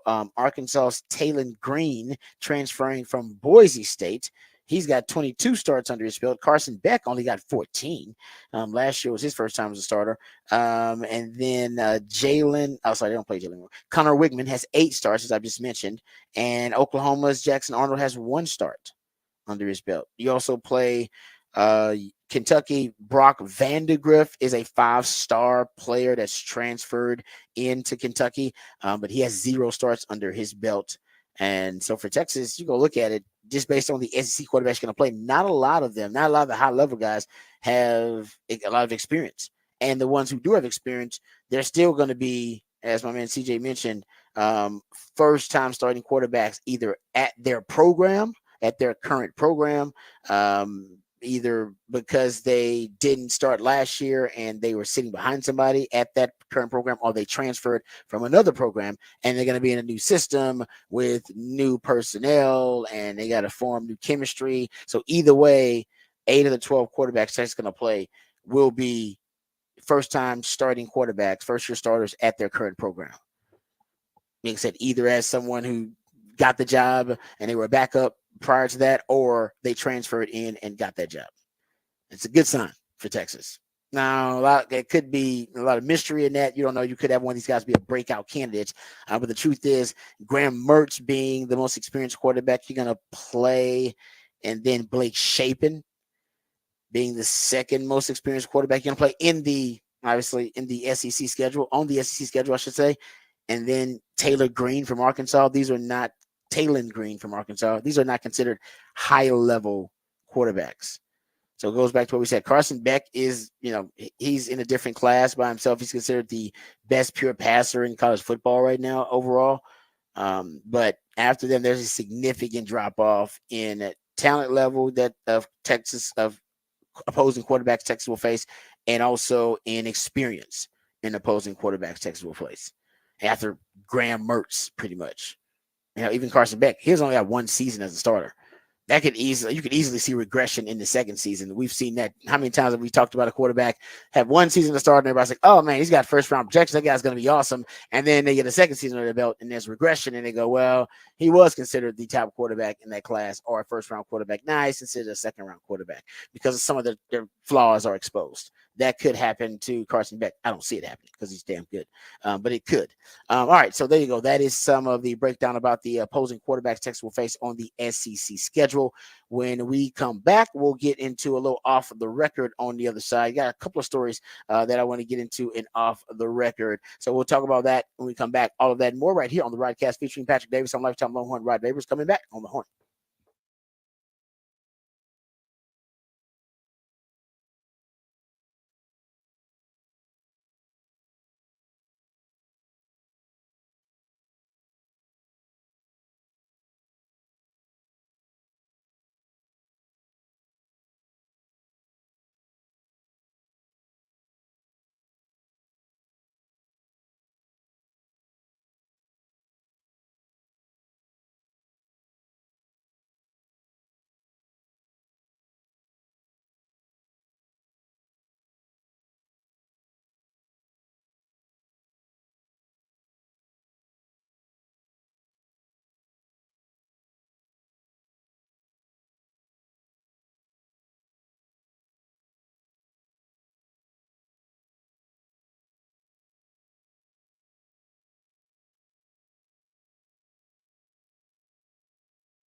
All right, welcome back to the Rodcast. Time to get into a little off the record conversation. All right, so a couple of things here.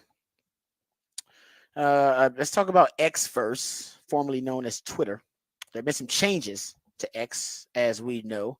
One of the recent changes.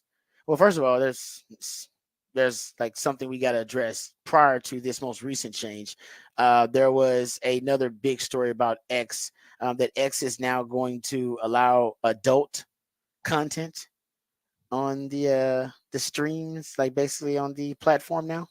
That's something that it was already on there. Some of y'all like, it was already on there. Yeah. They were fighting against it. They were trying to fight it, and they realized they were losing this battle. So instead of fighting against it, they're just now going to allow adult content on X.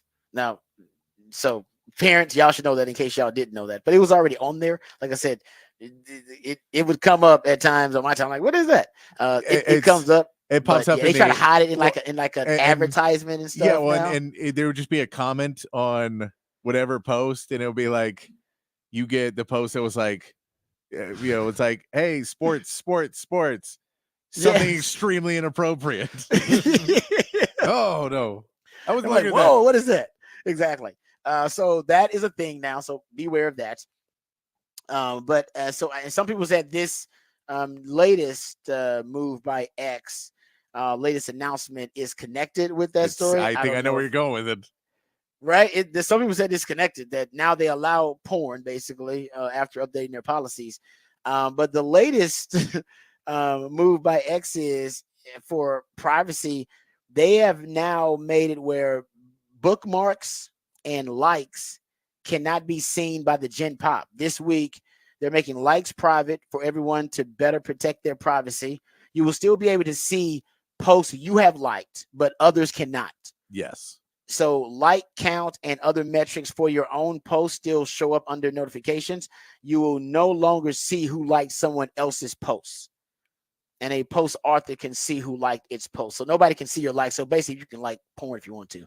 Yeah. But they said this is to better fix your timeline so that, yes, it can better define what you like.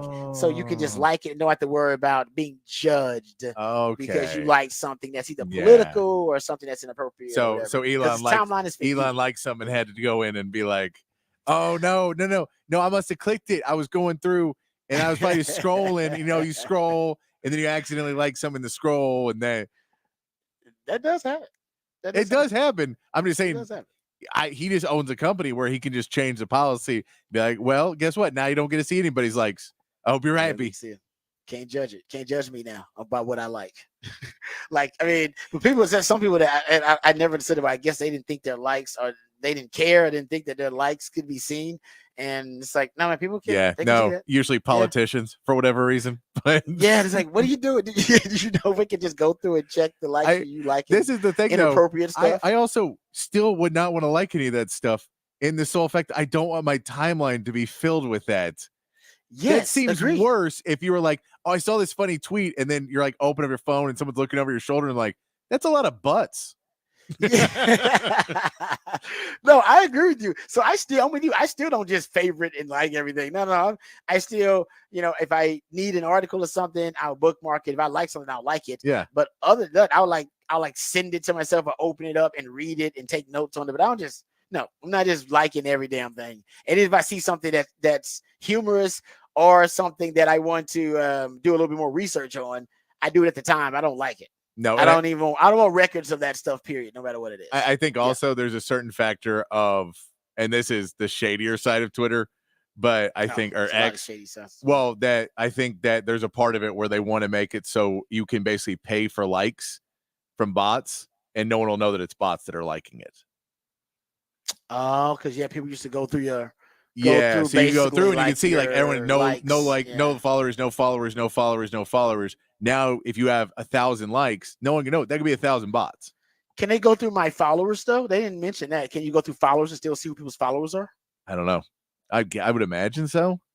Let me try it real quick. I'm asking. I might as well just go in and look. I got it pulled up. All right, let's go see if I can go to this dude's photos. Yeah, you can still see followers. So you can see followers, but if someone likes a post, so you could basically boost. You can't see the likes though. You can't see likes. You can't see. I don't think you can see like bookmarks either. If I'm not mistaken. Yeah, you can't see bookmarks or likes. You can't click on those. So you could just have bots like what you're doing that don't have to be your friend.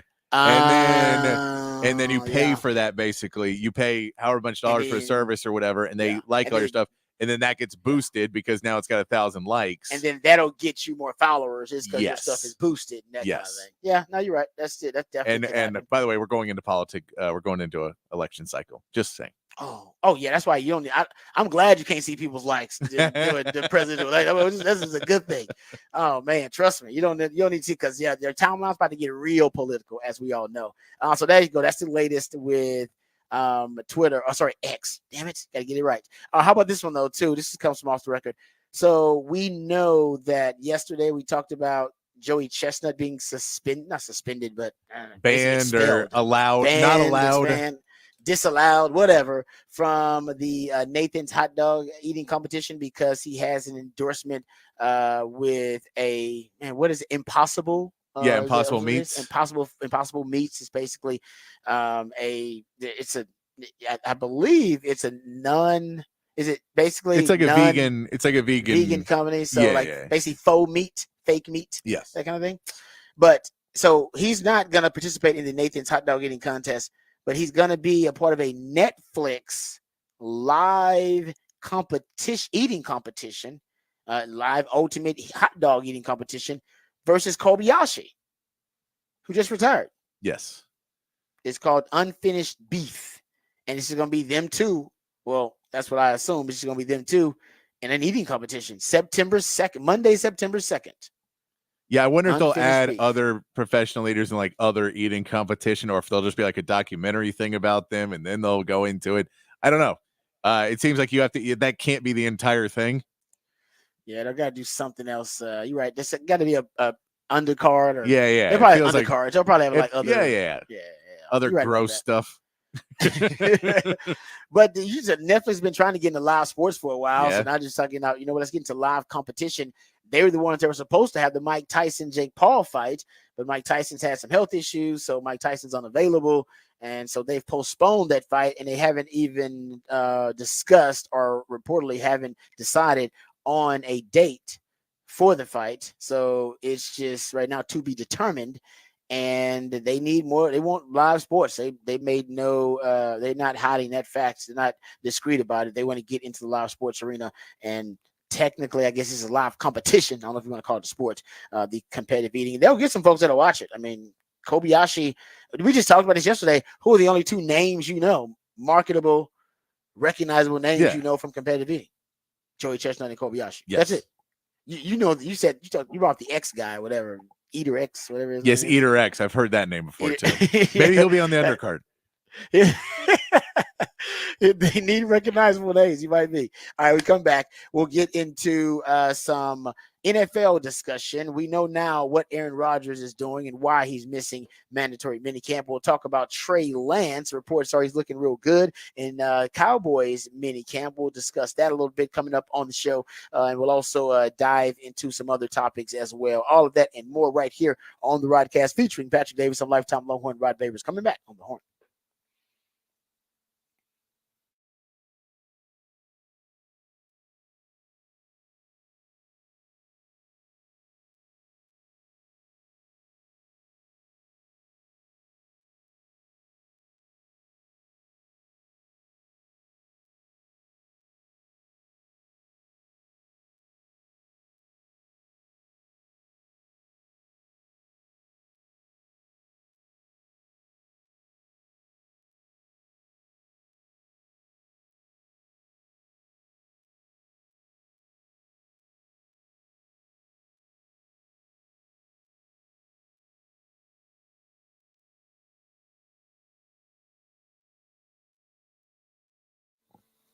Hey, what's up, folks? Lifetime Longhorn Rod Babers here. Austin is a great city, one of the best cities in the country, which is why people keep moving here. That's not helping the traffic, but also as our city continues to grow and thrive, so do our friends over at Ironworkers Local Union 482. And many of the iconic landmarks that make Austin so special, one of the reasons people love this city so much, were actually built and constructed by the skilled craftsmanship of Ironworkers Local Union 482, like the Pennybacker Bridge and DKR Stadium. The folks over at Ironworkers Local 482 don't just go to the office, they build it. So if you're looking for an exciting employment opportunity or a refreshing career change, right now is the perfect time for you to think about becoming a member of Ironworkers Local Union 482. They're hiring over 3,000 people for a huge project right here in Central Texas. They're offering competitive wages, competitive benefits, a pension plan. They even offer training for unskilled labor through their apprenticeship program. So right now is the perfect time for you to become a member of Ironworkers Local 482 and take pride in the type of teamwork and craftsmanship that helps shape the future of our great city. So go online today and apply at ironworkers482.org. That's ironworkers482.org.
Welcome back to the Rodcast. It is a new theme Thursday edition of the Rodcast. That's when the Idealionaire, my co-host Patrick Davis, that's when he comes up with a creative theme, usually related to some special day coming up or some special occasion that is upon us or some pop culture relevance of some kind.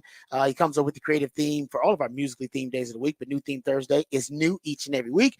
And this Thursday is a celebration of the fathers because Father's Day is coming up this weekend. So happy Father's Day to everybody out there, and all the songs reference and celebrate and honor fathers, being a dad, and special thing. So make sure you celebrate your father this weekend on Father's Day. So appreciate Patrick for reminding everybody about that. Also appreciate him reminding everybody about the topic for the Big Fat Poll today, which he does for us. You can go check that out on your X account at the Horn ATX. Patrick, let the people know what the topic is for the Big Fat Poll of the day. Big Fat Poll of the day today is, who is your vote for Finals MVP? Right now, it's up on the poll. Jaylen Brown is running away with it right now. It's not surprising that Jaylen Brown is getting a lot of votes. I'd have Drew Holiday way over Jason Tatum. Jason Tatum has more votes. That is crazy to me. Yeah, that is because of the name. It's a name. And actually, but coming in second right now in the poll is the refs. So the people that just want to see, I just want to see how many people were going to vote for that. And there's enough. There's enough people voting. A lot of Mavs fans. Not a Mavs fans. Upset with the still a little upset about last night. I get it. Yeah, I totally understand. Listen, I will say this: it was inconsistent officiating, and from a former athlete myself, I have no problem with officials interpreting the rules however they want to interpret them. They can interpret them very strictly. They can be, really loose in their interpretation of the rules, as long as they're consistent. The way you call it at the beginning should be the way you call it all throughout the game and at the end. So as a player, I can adjust my methods. I can adjust my playing style. I can adjust my technique. You're going to let us play and let us, roughhouse the whole damn game at the beginning, then okay. Then by the fourth quarter, I need to be able to, even if it's a crucial situation, all right, a fade ball that I'm defending and it's a third down with, in the 2-minute situation and the game was within one score, you still got to let us roughhouse because you will let us roughhouse the whole game. That's not the time to change up and go, well, I got to be strict about the definition of pass interference now, even though I wasn't strict about it in the first quarter. It's like, no, man, you got to call it the way so I can, as an athlete, I can adjust. And I think Luka's complaint and your complaint have been, they didn't call it the same way in the first quarter. They called it in the third or the fourth quarter. They almost changed it up depending on the rhythm of the game and how the game was playing out. They would change up their officiating style, and that shouldn't be the case. And that would be, and that's probably why Luka was so upset. And I get it. I get, but still, it ain't his. Listen, it's not necessarily his fault, but it is his responsibility. Luka's got to find a way to stay available to his team, even if the refs are picking on you. Yeah, the refs are picking on you. Still got to stay available to your team, man. That's just, you're the superstar. And they had a chance if Luka would have been available in that game, even with 5 fouls. If they got Luka, they had a shot. They were within 1 point. And I think if he calms down, is not so frustrated, he probably plays a little bit better there at the end as well. Is just clearly frustrated as he went down. But you've talked about the smiling Luka. Smiling Luka was there, and I don't know what happened to Smiling Luka. I don't know. Have we seen him in this series? I don't know if we've seen. I think Smiling Luka was there at the beginning. Smiling Luka was there like coming into game one. He felt good, and they got blown out in game one. And I think Smiling Luka disappeared in game one. We have not seen him. I don't know if we'll see Smiling Luka for game 4. I don't know if you'll see him period against the Celtics. You're right. You're right though. When he was smiling, that means he wasn't complaining as much to the officials. Yeah. And that means, he was a more efficient player overall, mostly because he was focused and not distracted by external factors, and he was focused on getting his teammates involved. And I love their take about Smiling Luka, but I'll admit we saw him again. We saw him in the first 3 rounds of the playoffs. There was a point, I can't remember which series. I think it was Minnesota, but it may have been OKC. I think it was Minnesota that we saw where he was getting too upset and arguing with the officials too much, and then came out in the next game and said, no, I'm just going to focus on basketball. I think it was OKC. It was OKC? I believe it was. OKC. Yeah, I think it was OKC. And I remember you talking about that. And then he flipped the switch and he became more gracious. And he talked about having more fun. Remember that? He started talking about it was a whole concept of I'm lucky to be playing this game and all this. And I just got to remember that. And I get there is a difference of, and that was another thing going into game one. The pressure that's on in the finals where, they talk about how much press is there. And, the press level goes up an insane amount. So you say normally in a post-game presser, you go, there's about, 10 people here from my team and maybe 5 from another team. And then it's, okay, there's 150 people here now and everybody wants a piece of you and everybody's asking you to do the interviews and everyone wants you on every radio show and everybody wants you here. And then you can't escape the noise of, whether it's your fault they're losing or it's somebody else's fault, or, you're now story number one. Plus now everybody's trying to hit you up that you've ever talked to because you're, internationally being shown on TV more for the NBA finals. It's just a lot more noise from the Western Conference finals to the finals. And I can see that adding up as they lose game 1 and game 2, all of that pressure adding up more and more. But yeah, if they want to have any shot at all to not only not be swept, but to at least make it a series a little bit, make Boston sweat a little bit, then you have to find a way to just embrace it and say, look, I get it. We're probably losing the series, probably losing. I made it to the finals. I've done a lot of, I've improved. We've done this. Let's just go out and play basketball and try and wrap this series up. And let's go see what we can do and see if we can go try and win a game. And let's just play. Let's just play basketball and get back to it. Kyrie's playing better now. Let's go play. Kyrie showed up. Yeah. You're right about that. And, that's what I love about, Luka's future is that he's got so much to improve on. Yes. Like he's already elite and great. But man, his defense, he can improve on so much defensively. I mean, he can just, and by the way, I think he did improve this year defensively, even in the playoffs, making some big plays defensively. But we saw in this series, he's got a ways to go defensively. There's so much he can do. He's never going to be an elite defender by any stretch, but he can definitely be more competent and capable. And also just the maturity overall is kind of what we're talking about, the way that he handles those stressful situations. He handles the frustration when the calls are not going his way, when it seems like the refs are singling him out, how he handles that, his composure as a player. I think all those things are things he can work on. He's going to get better at, of course. But man, the future is bright for Luka. Like he's already proven he's one of the best players on the planet. And I do want to do we still think he's gonna, and that depends on how the season goes, obviously. If he has another great season, still think he could win an MVP next year? Yeah, based 100%. But based on this performance in the playoffs? Yeah. No, he's definitely taking it to another level to get him to the finals now. I think it's much more likely now because you're also talking about it enters a conversation that he was getting votes this year, and the guys that he played longer than are the other guys in there. So Tatum is going to be in that conversation, but if Tatum continues to play like this, he's not in the conversation.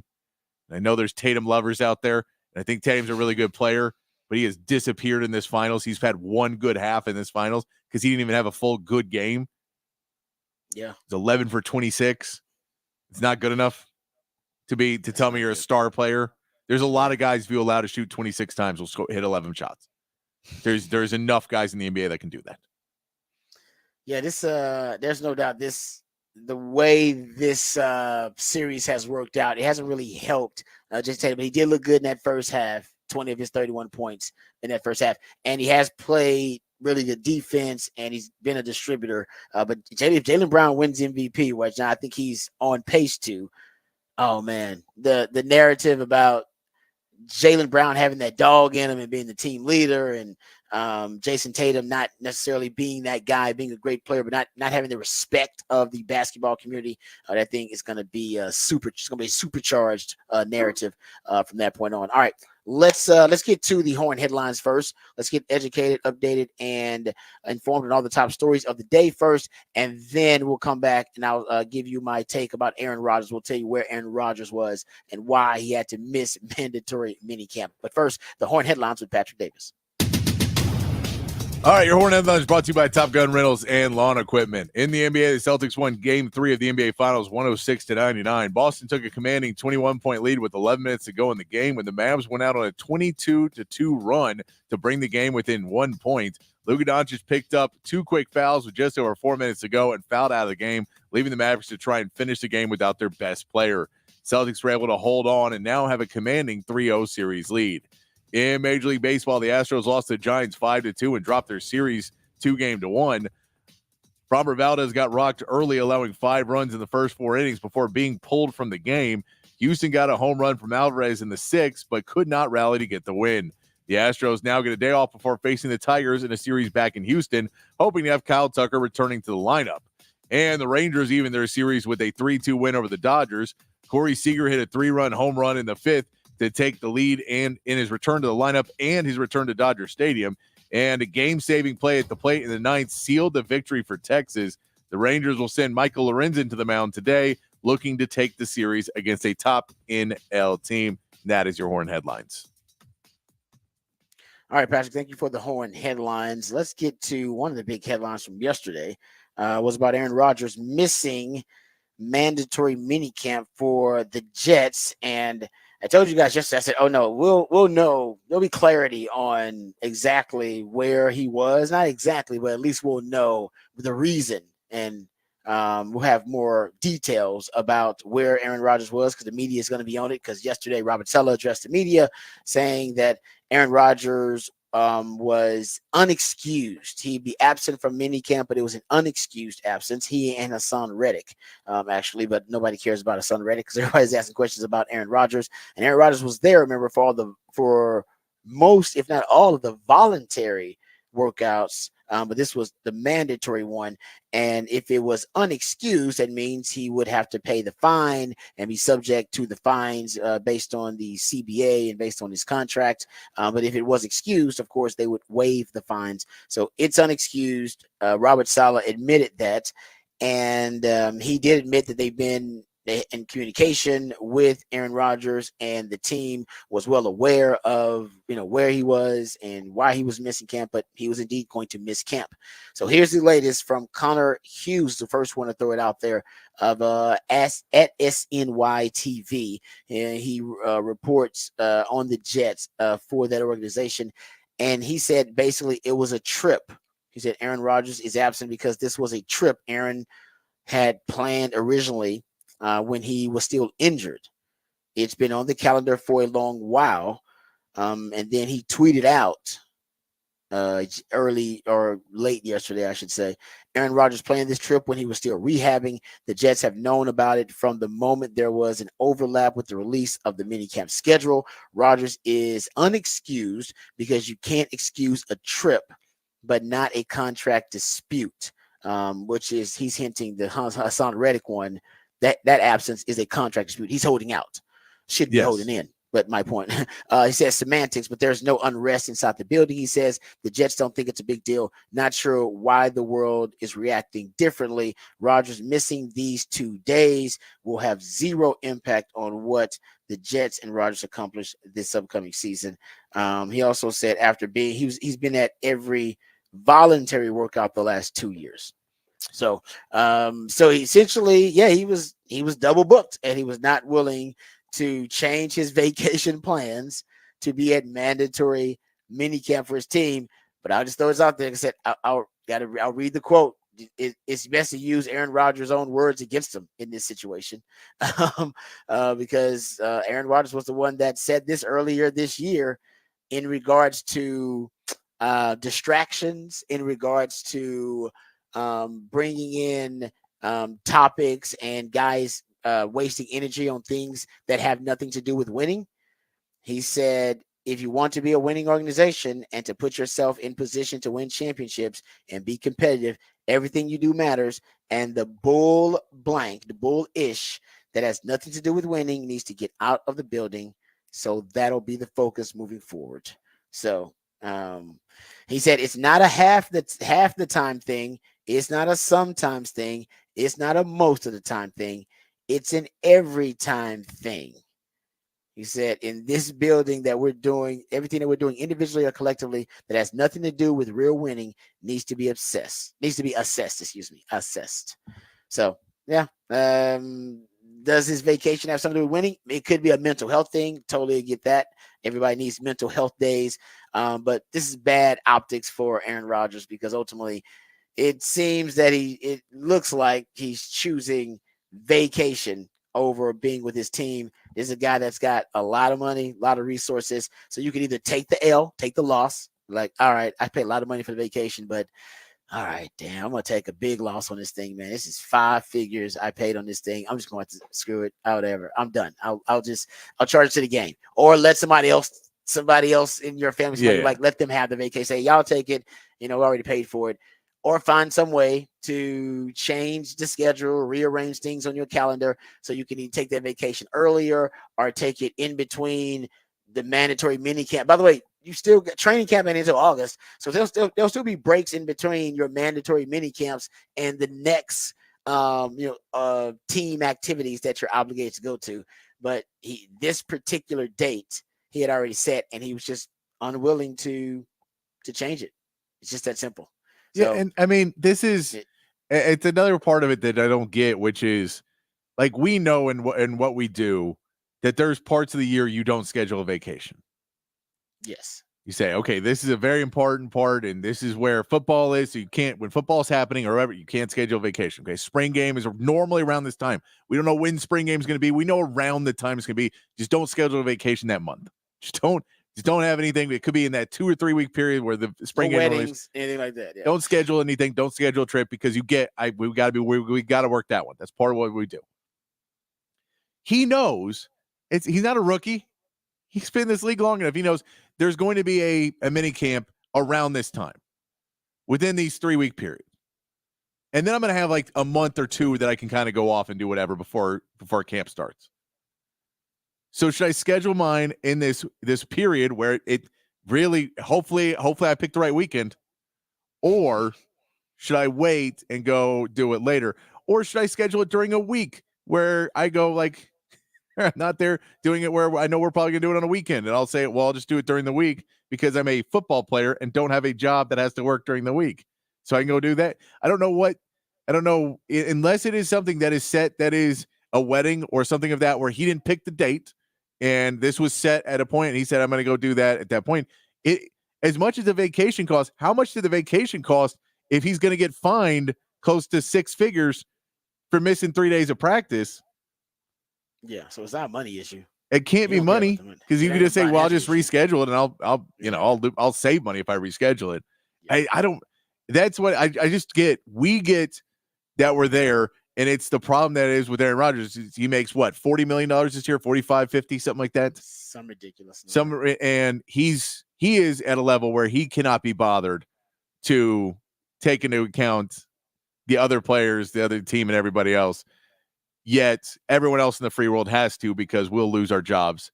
And he just goes, no, I get I won't lose my job. He won't. And if he wants to, no consequences really for him. No, yeah. And if he wants to state it's all about that, and I'm going to hold everybody to this higher standard and not hold himself, that's why we'll give him grief, because that's you need to come back and say there is no excused absence. You chose to go do something other than what you were supposed to be doing. And that's the BS. And you brought BS to this program now. You brought BS to the team because you did this. And you knew it would be a story.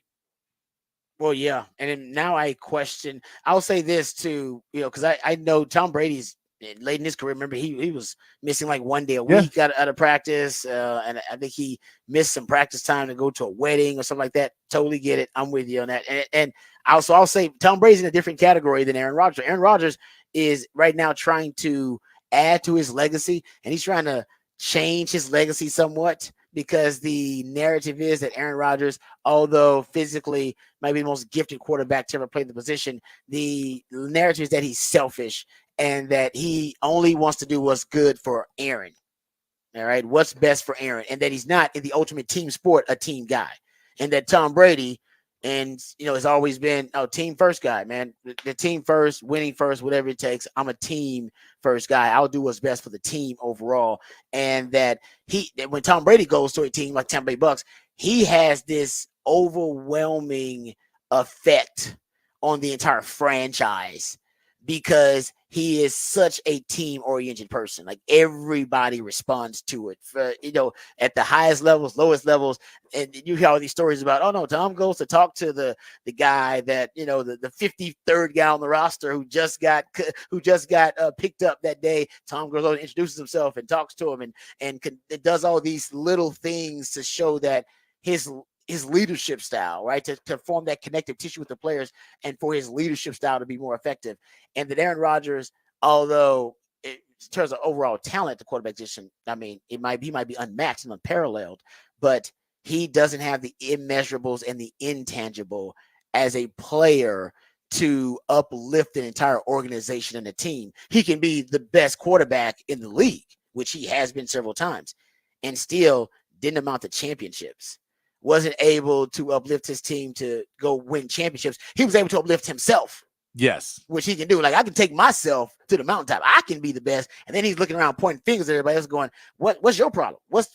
Why can't you be better? You need to be better. Yeah. And yet with Tom Brady's not only able to lift himself to the highest mountaintop, but then able to shoulder others and bring them along with him.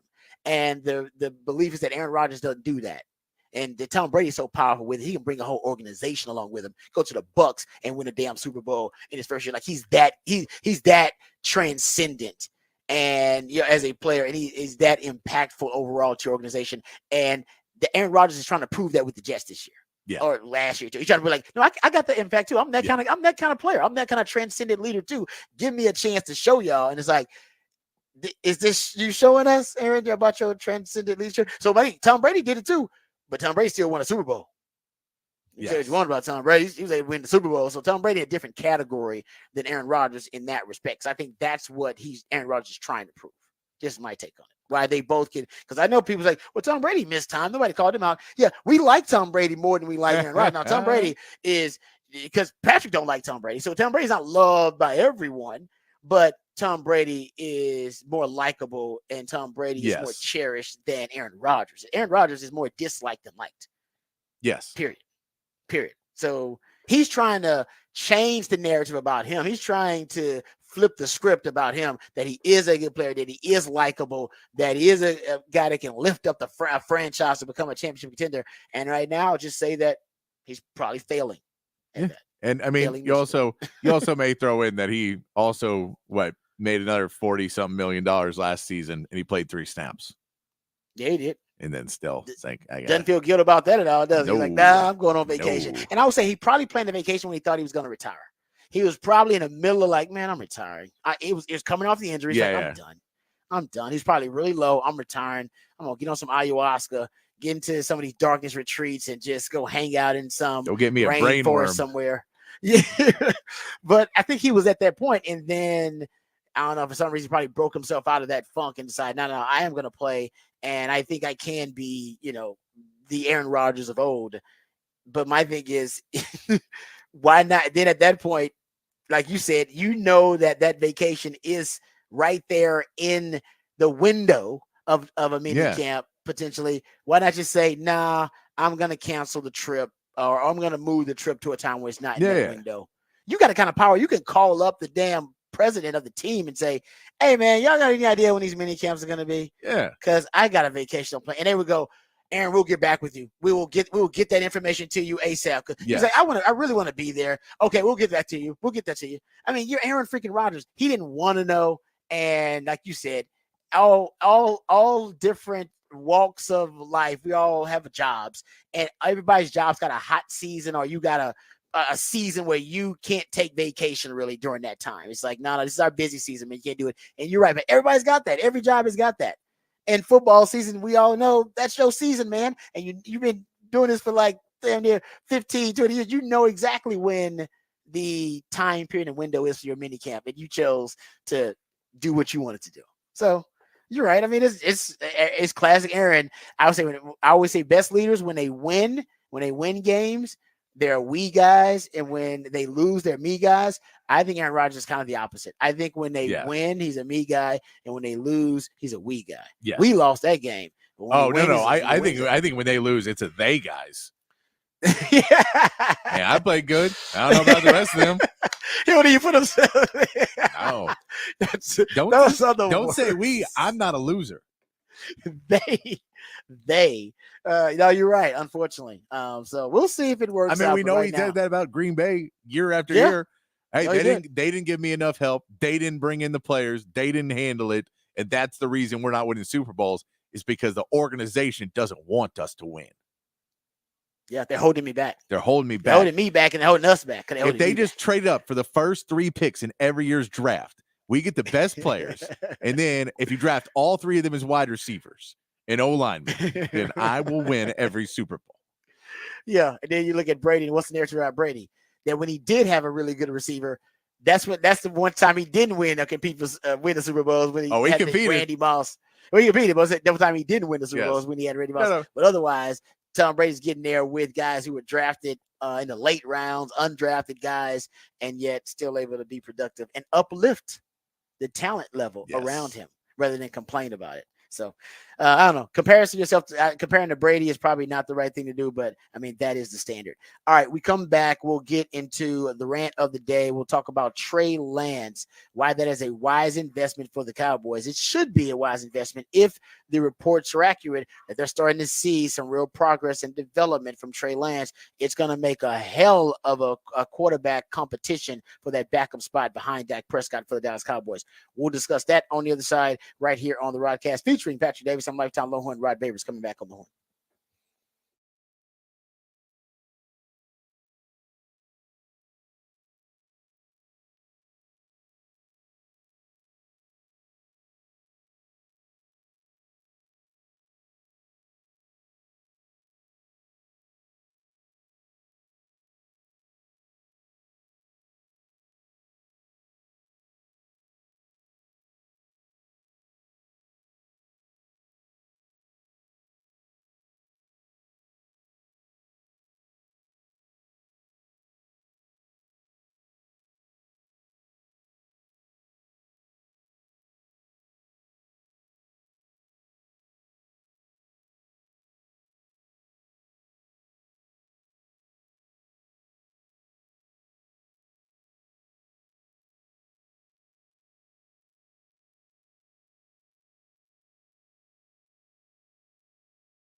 All right, welcome back to the Rodcast. Time to talk some Cowboys football here. I saw a report from Cowboys.com that the Trey Lance experiment right now is starting to show some promise. It's been stated that Trey Lance has been learning a lot from Dak Prescott, and that he's going to be competing. He's expected to compete for the backup quarterback job with Cooper Rush. And we all know Cooper Rush has been, he's obviously I think he exceeded expectations. I overachieved as a backup quarterback. Not a lot of people expected him to have a 5-1 record as a starter behind Dak Prescott, but he does, and has really solidified himself as the backup for the Cowboys and one of the better backups in the league. But Trey Lance is the experiment the Cowboys are hoping works out for them, and that'll give them, I don't know, maybe another option at quarterback. Not saying another option other than Dak, but it's another option in the future. And the reason I talk about him in terms of being a developmental project for the future, I don't think people realize how young Trey Lance is. First of all, Trey Lance is younger than Bo Nix and Michael Penix. Those guys are relatively old for quarterbacks, but he's younger than those guys. And those guys, hell, Michael Penix ain't even supposed to start immediately. You don't have Kirk Cousins starting before him, and he's already coming in as an older quarterback. We know quarterbacks are playing longer, so different shelf life for QBs. But he's young, but he's also young in terms of his experience. If you look at when he came out, first-round quarterbacks who had the fewest career college pass attempts, he had the second fewest career college pass attempts for a first-round quarterback drafted behind Cam Newton, who had 292. Remember, Cam Newton just had that 1 year for Auburn where he has a breakout campaign, wins the Heisman, they win a national title. So that was the exception, not the rule. Cam Newton is a freak of nature in a lot of different ways, and then goes on to win Rookie of the Year in the NFL. But Trey Lance just hasn't had a lot of playing time, period. There's just not a lot of sample size.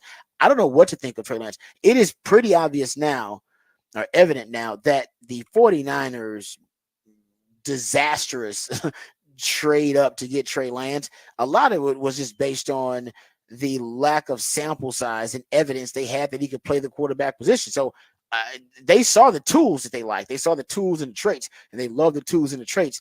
Because he had, in college, he only had 318 pass attempts in college. In high school, he had 99 in high school pass attempts. Hell, even in the regular season in the NFL, he's up to 102 pass attempts in his regular season playing time. Regular season starts in the NFL. So we're talking about now, this guy is at around 520 or so pass attempts in his quarterbacking career. Period. High school, college, pro. Isn't that's mind-blowing to me. Like, mind-blowing. It's almost borderline irresponsible, actually, of the 49ers to draft him as high as they did with as little sample size and with as little experience playing quarterback. They figured, and he still might be right about his ceiling. It still could be, he still could have that kind of upside to be drafted as high as he was with third overall, and the team trade all the draft capital for him. Right now, it stands as one of the worst trades, or some of those trade ups, and one of the worst draft picks in the history of the NFL. But I think it's just because he hasn't, in terms of his age, obviously he's still relatively young, but as a quarterback, I mean, in terms of his development, he's in the infancy still of his quarterback development when you think about it. I mean, look at how many passes a guy like Michael Penix threw in high school. He threw, in high school alone, he threw over 1,200 passes. So did Bo Nix. So Bo Nix and Michael Penix threw more passes in high school than, double the amount of passes in high school than Trey Lance has basically thrown in his entire career as a quarterback. Like, that's crazy. So I just don't think we know. It could be that the 49ers gave up on him because he was a bust, because they realized, no, this guy cannot play quarterback at elite levels. And let's make sure that we charge our losses. We're going to lose out on that. Let's move on. He's just never, ever going to work out, and we don't need to throw good money after bad. Or you could argue the Cowboys got to steal because he's got all the tools and traits to be drafted that high, and they just got to give him more reps at the quarterback position to learn how to play it, because he obviously just don't know how to play quarterback because he hadn't had enough reps playing it. I don't know which one it is. I've watched them, and sometimes you see the upside, sometimes you don't. I mean, he posted a 97 passer rating in his 2 starts as a rookie, ran for 168 yards. The third start was playing the monsoon. I watched that one. It was terrible, but nobody could throw in that damn weather. I think that was against the Bears, if I'm not mistaken. And then he had the 4th game where he got hurt, got injured on the first drive of the 4th game. Who knows, like, what the hell he's going to be? I have no idea what Trey Lance is going to be. if you're a Cowboys fan, you better hope that he is now, as he gets more reps and he's comfortable now playing quarterback more, you start to see more of that upside and he gets closer to it. But the 49ers are a savvy organization, and maybe they figured we don't have the time to develop him because we can't invest more in him because we already threw away a ton of draft capital to go get this dude. So we can't invest more in him, even though we think he's going to be at one point a good quarterback. We don't have the time. Our window, we got a 5-year window here. We got to maximize this window. We don't have time to really develop him as a QB. So I will admit now, I have no idea what it is. I can't wait to see what the quarterback competition now for, the Cowboys for that backup spot, what it reveals about Trey Lance. They just reveal that now, if he beats out Cooper Rush, that's it. Trust me, they trust Cooper Rush. He's been at this for a long time. They like Cooper Rush. If he beats out Cooper Rush, maybe we on to something. If he doesn't, it may be in a bad. It may have been a bad investment. It would not surprise me if he beats out Cooper Rush for preseason, and then they see if they can move him, or keep Cooper Rush. And maybe if we see him in preseason and he's dominating, then I think they keep him. If we see him in preseason, it looks really good. Then you keep him. But if you see him in preseason and they're saying no, he's the number 2, and they're trying to put him in advantageous situations and not show him too much, but show him just enough that people really want to go see what he can do, and maybe someone will be interested to take a chance on him and bring him in. The problem for the Cowboys trading him now is he's on the last year of that contract, and so he's not really a future project for you necessarily if you trade for him, because you can just pick him up in free agency next year if you want to. So it's a little bit harder to get that trade. I was trying to look up there though. You're talking about the amount of attempts that he's had at quarterback, and the guy that always, like Trey Lance, the guy that made Trey Lance a lot of money is Josh Allen. Mm-hmm. Is that Josh Allen is the guy that was, came from Wyoming, and just people weren't as sure about what he was going to be, and they didn't know what Josh Allen really could be as a quarterback, and then he's turned into this great thing. But he was a physical quarterback, a bigger guy, and a lot of teams then looked at guys like that. But Josh Allen had enough reps that he had a little bit more that you could see. He had 599 attempts in high school, and he had 649 attempts in college. So through high school and college, he doubled the amount of attempts that Trey Lance has had in his career so far, quarterbacking, high school, college, or pro. I was like, that's what I said. That's what the numbers there don't even make sense. You're right about Josh Allen though. Josh Allen, he's an outlier. Like we've never seen a guy like Josh Allen play at the level of college football that he played at a lower level like that. We've never seen somebody play at that level who wasn't even accurate at that necessarily. He wasn't efficient and accurate at that level. He was less than 60% completion percentage in his 2 starting years at Wyoming. We've never seen a guy who couldn't be accurate at that level suddenly go to the NFL and become a more accurate, efficient quarterback. Yeah. Like it's like, how the hell did he do that when he couldn't even do it at Wyoming? How are you going to go do that at the highest levels of the NFL? And he did. So you're right. So I do think now we've seen more pathways to quarterback success. I think that's what we're recognizing now. It used to be just, oh man, you got to draft the guy, you got to develop the guy, he's got to sit behind a starter for a couple of years, and then he thought it was a one pathway. No, it's not just one pathway, because as the late great Bill Walshers always say, very few people can evaluate the quarterback position, and even fewer can coach the quarterback position, and it's truer now than it's ever been. And I think ultimately, when you're looking at quarterback, you got to recognize that it isn't. At best, it's an inexact science. I think ultimately it's closer to being an art form than anything. And that's why you can have a story like Baker Mayfield, who was thought to be, a bust. And then all of a sudden last year with the Bucs, he has a kind of a revival of his career. And you can have a story like Geno Smith in his 8th or 9th year, have his best season in the league. You can have Jared Goff, who's been a bust and been a stopgap quarterback and been also a quarterback that's been thrown on the scrap heap and now full circle is a franchise quarterback again. So I think you got to recognize that basically it's a great mystery. I think quarterback's one of the great mysteries of sports. Like it's in the same category with me as the human brain. They find like they find like a new area of the human brain like every 5 years. They'll find like a new part of it and go, oh yeah, we didn't realize this.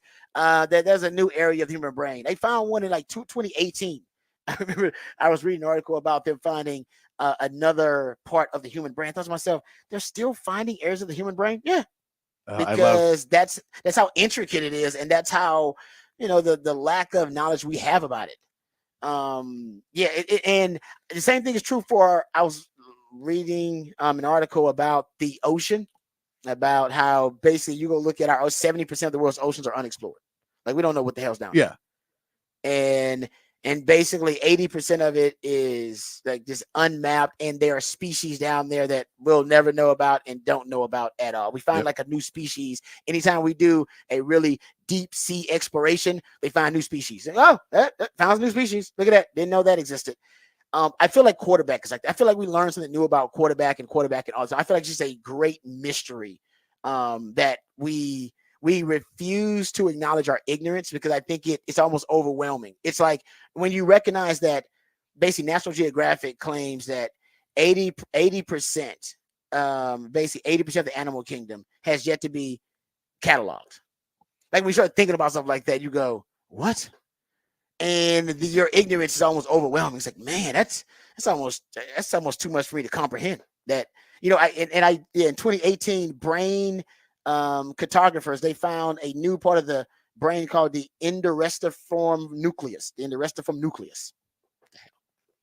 Found a new area of the brain in 2018. Yeah. They're going to find another one, I guarantee you. As the technology increases, the technology allows them to find and map the brain differently and find other parts. So my point is, and find other species in deep sea exploration and find other stuff. My point being, that's quarterback, guys. The more we dive into it, the more we learn about it, the more we realize how ignorant we are about the position itself. Yeah. I think there's an old Emo Phillips joke about the brain, which is, I used to think the brain was the most interesting part of the body until I realized who was telling me that. That's pretty good. I like that. That's a good quote. I like that. But yeah, I mean, I think ultimately that's how I feel about QB.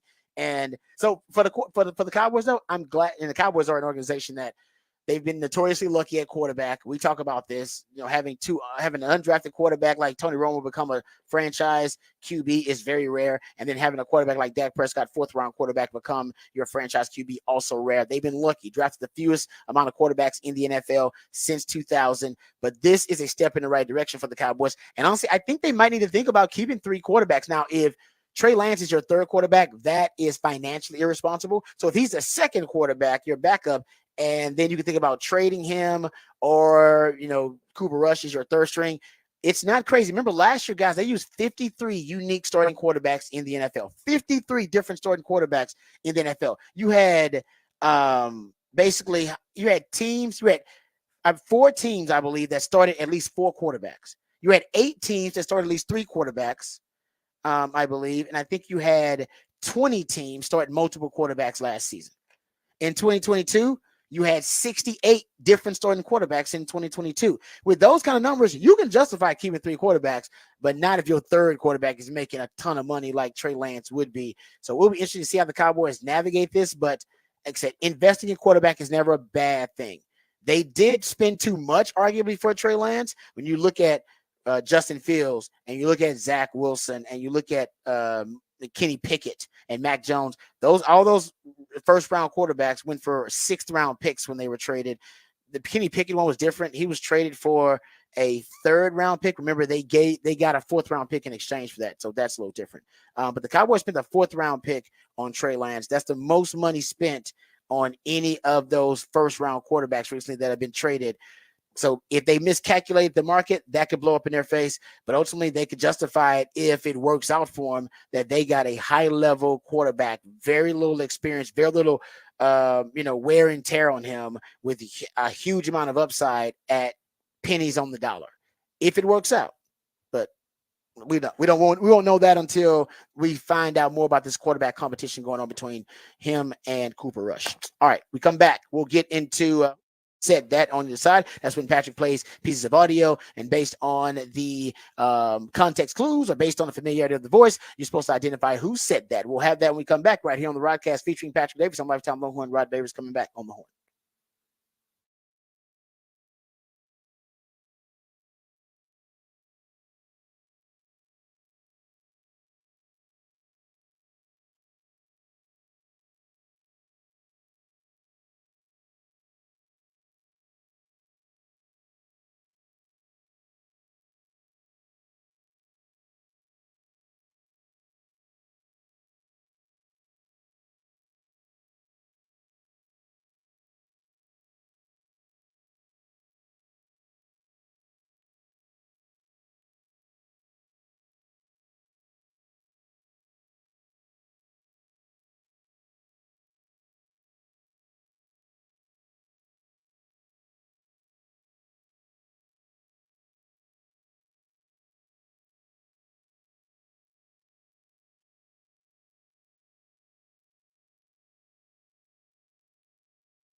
Welcome back to the Rodcast. Time here on the Rodcast, a new theme Thursday on the Rodcast. That's when my man Patrick plays jams that honor and reference whatever the creative theme of New Theme Thursday is. And this Thursday, it's all dedicated to fathers because Father's Day is coming up this weekend. So happy Father's Day, early Father's Day to all the fathers out there. And thanks to Patrick for hooking us up on a New Theme Thursday. Love that. James Brown, my dad, speaking of dad, my dad's favorite artist all time. James Brown. There you go. It's full circle there. Yeah, it is full circle. I'll probably be James Brown this weekend when I go home to see Pop. So I appreciate that, Patrick. All right, let's get right to it. Time for Who Said That. That's when Patrick plays pieces of audio, sometimes from the sports world, sometimes beyond the sports world. And based on the familiarity of the voice, first based on the context clues that you gather, you're supposed to be able to identify who said that. We're blessed because we learn so many things that most people never have the opportunity to learn. That nothing of significance in life is accomplished as an individual. Nobody individually hangs those 6 banners up there.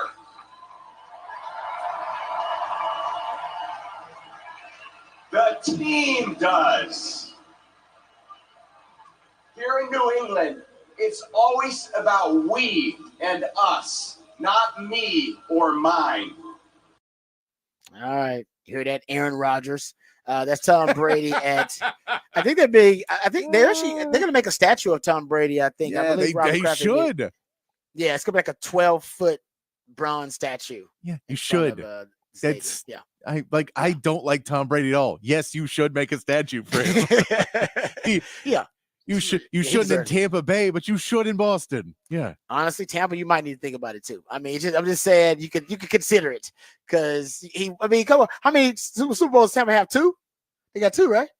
Yeah, I know. They got the one they won with Gruden, and they got this one. Yeah, I get it, but I'm still not saying not 12 feet. No, yeah, it's smaller. Yeah, smaller than 12 feet. Smaller one yeah. Inside, and it should be inside, not outside the front. It's inside and a little smaller dedication, like in a trophy case. Yeah, not that Washington Commanders trophy or statue thing that they built, the art installation. Oh, do you remember that thing? Horrible. That was more like an advertisement for cleats or something. Yeah, it was. Was it a dedication to Sean Taylor, right? Yeah, yes, it was terrible. It was awful. Come on, well. What can we expect? I mean, that organization was an embarrassment for a long time. It won't be anymore. You got new management there, new ownership as well. Well, we think it won't be. We're thinking, well, you got new ownership anyway. It shouldn't be that. New ownership hasn't done a lot for Denver yet. No, that's true. They got a lot of money. Yeah, it's the Walmart family, right? Isn't it the Walmart people for the Denver? Yeah, that's a lot of the bread. We'll see. But Sean Payton had surgery. We didn't get into this. He had surgery, cataract surgery. Oh, so he couldn't see all the BS he was saying. Apparently, no. Yeah, he said now he can see his play sheet better. I'm like, you couldn't see the play sheet last year? That's a problem. That's like what, Jameis Winston? Yeah, exactly. I was throwing laser. I couldn't see. You didn't think you tell anybody that? Yeah, right after that season, he had like laser eye surgery or something. Turns out I don't know how much it helped him. Decision making was more his problem, not the eyesight. But yeah, Sean Payton had his cataracts removed, which he says now will allow him to see the play sheet again.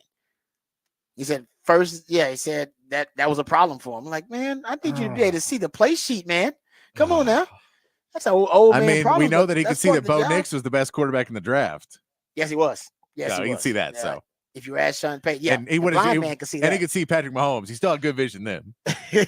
Well, he gonna see him twice a year, so you don't need good vision to see. He gonna see him twice a year. In vivid colors. All right, thanks to our man Patch for doing a great job as always. Thank you to you guys for participating and joining us on the show today. Remember, the revolution will not be televised, but of course, we'll be talking about it right here on the Rodcast. We love you guys. We mean that. Take care of yourselves, but more importantly, take care of each other. Until next time, same place. Hook 'em and peace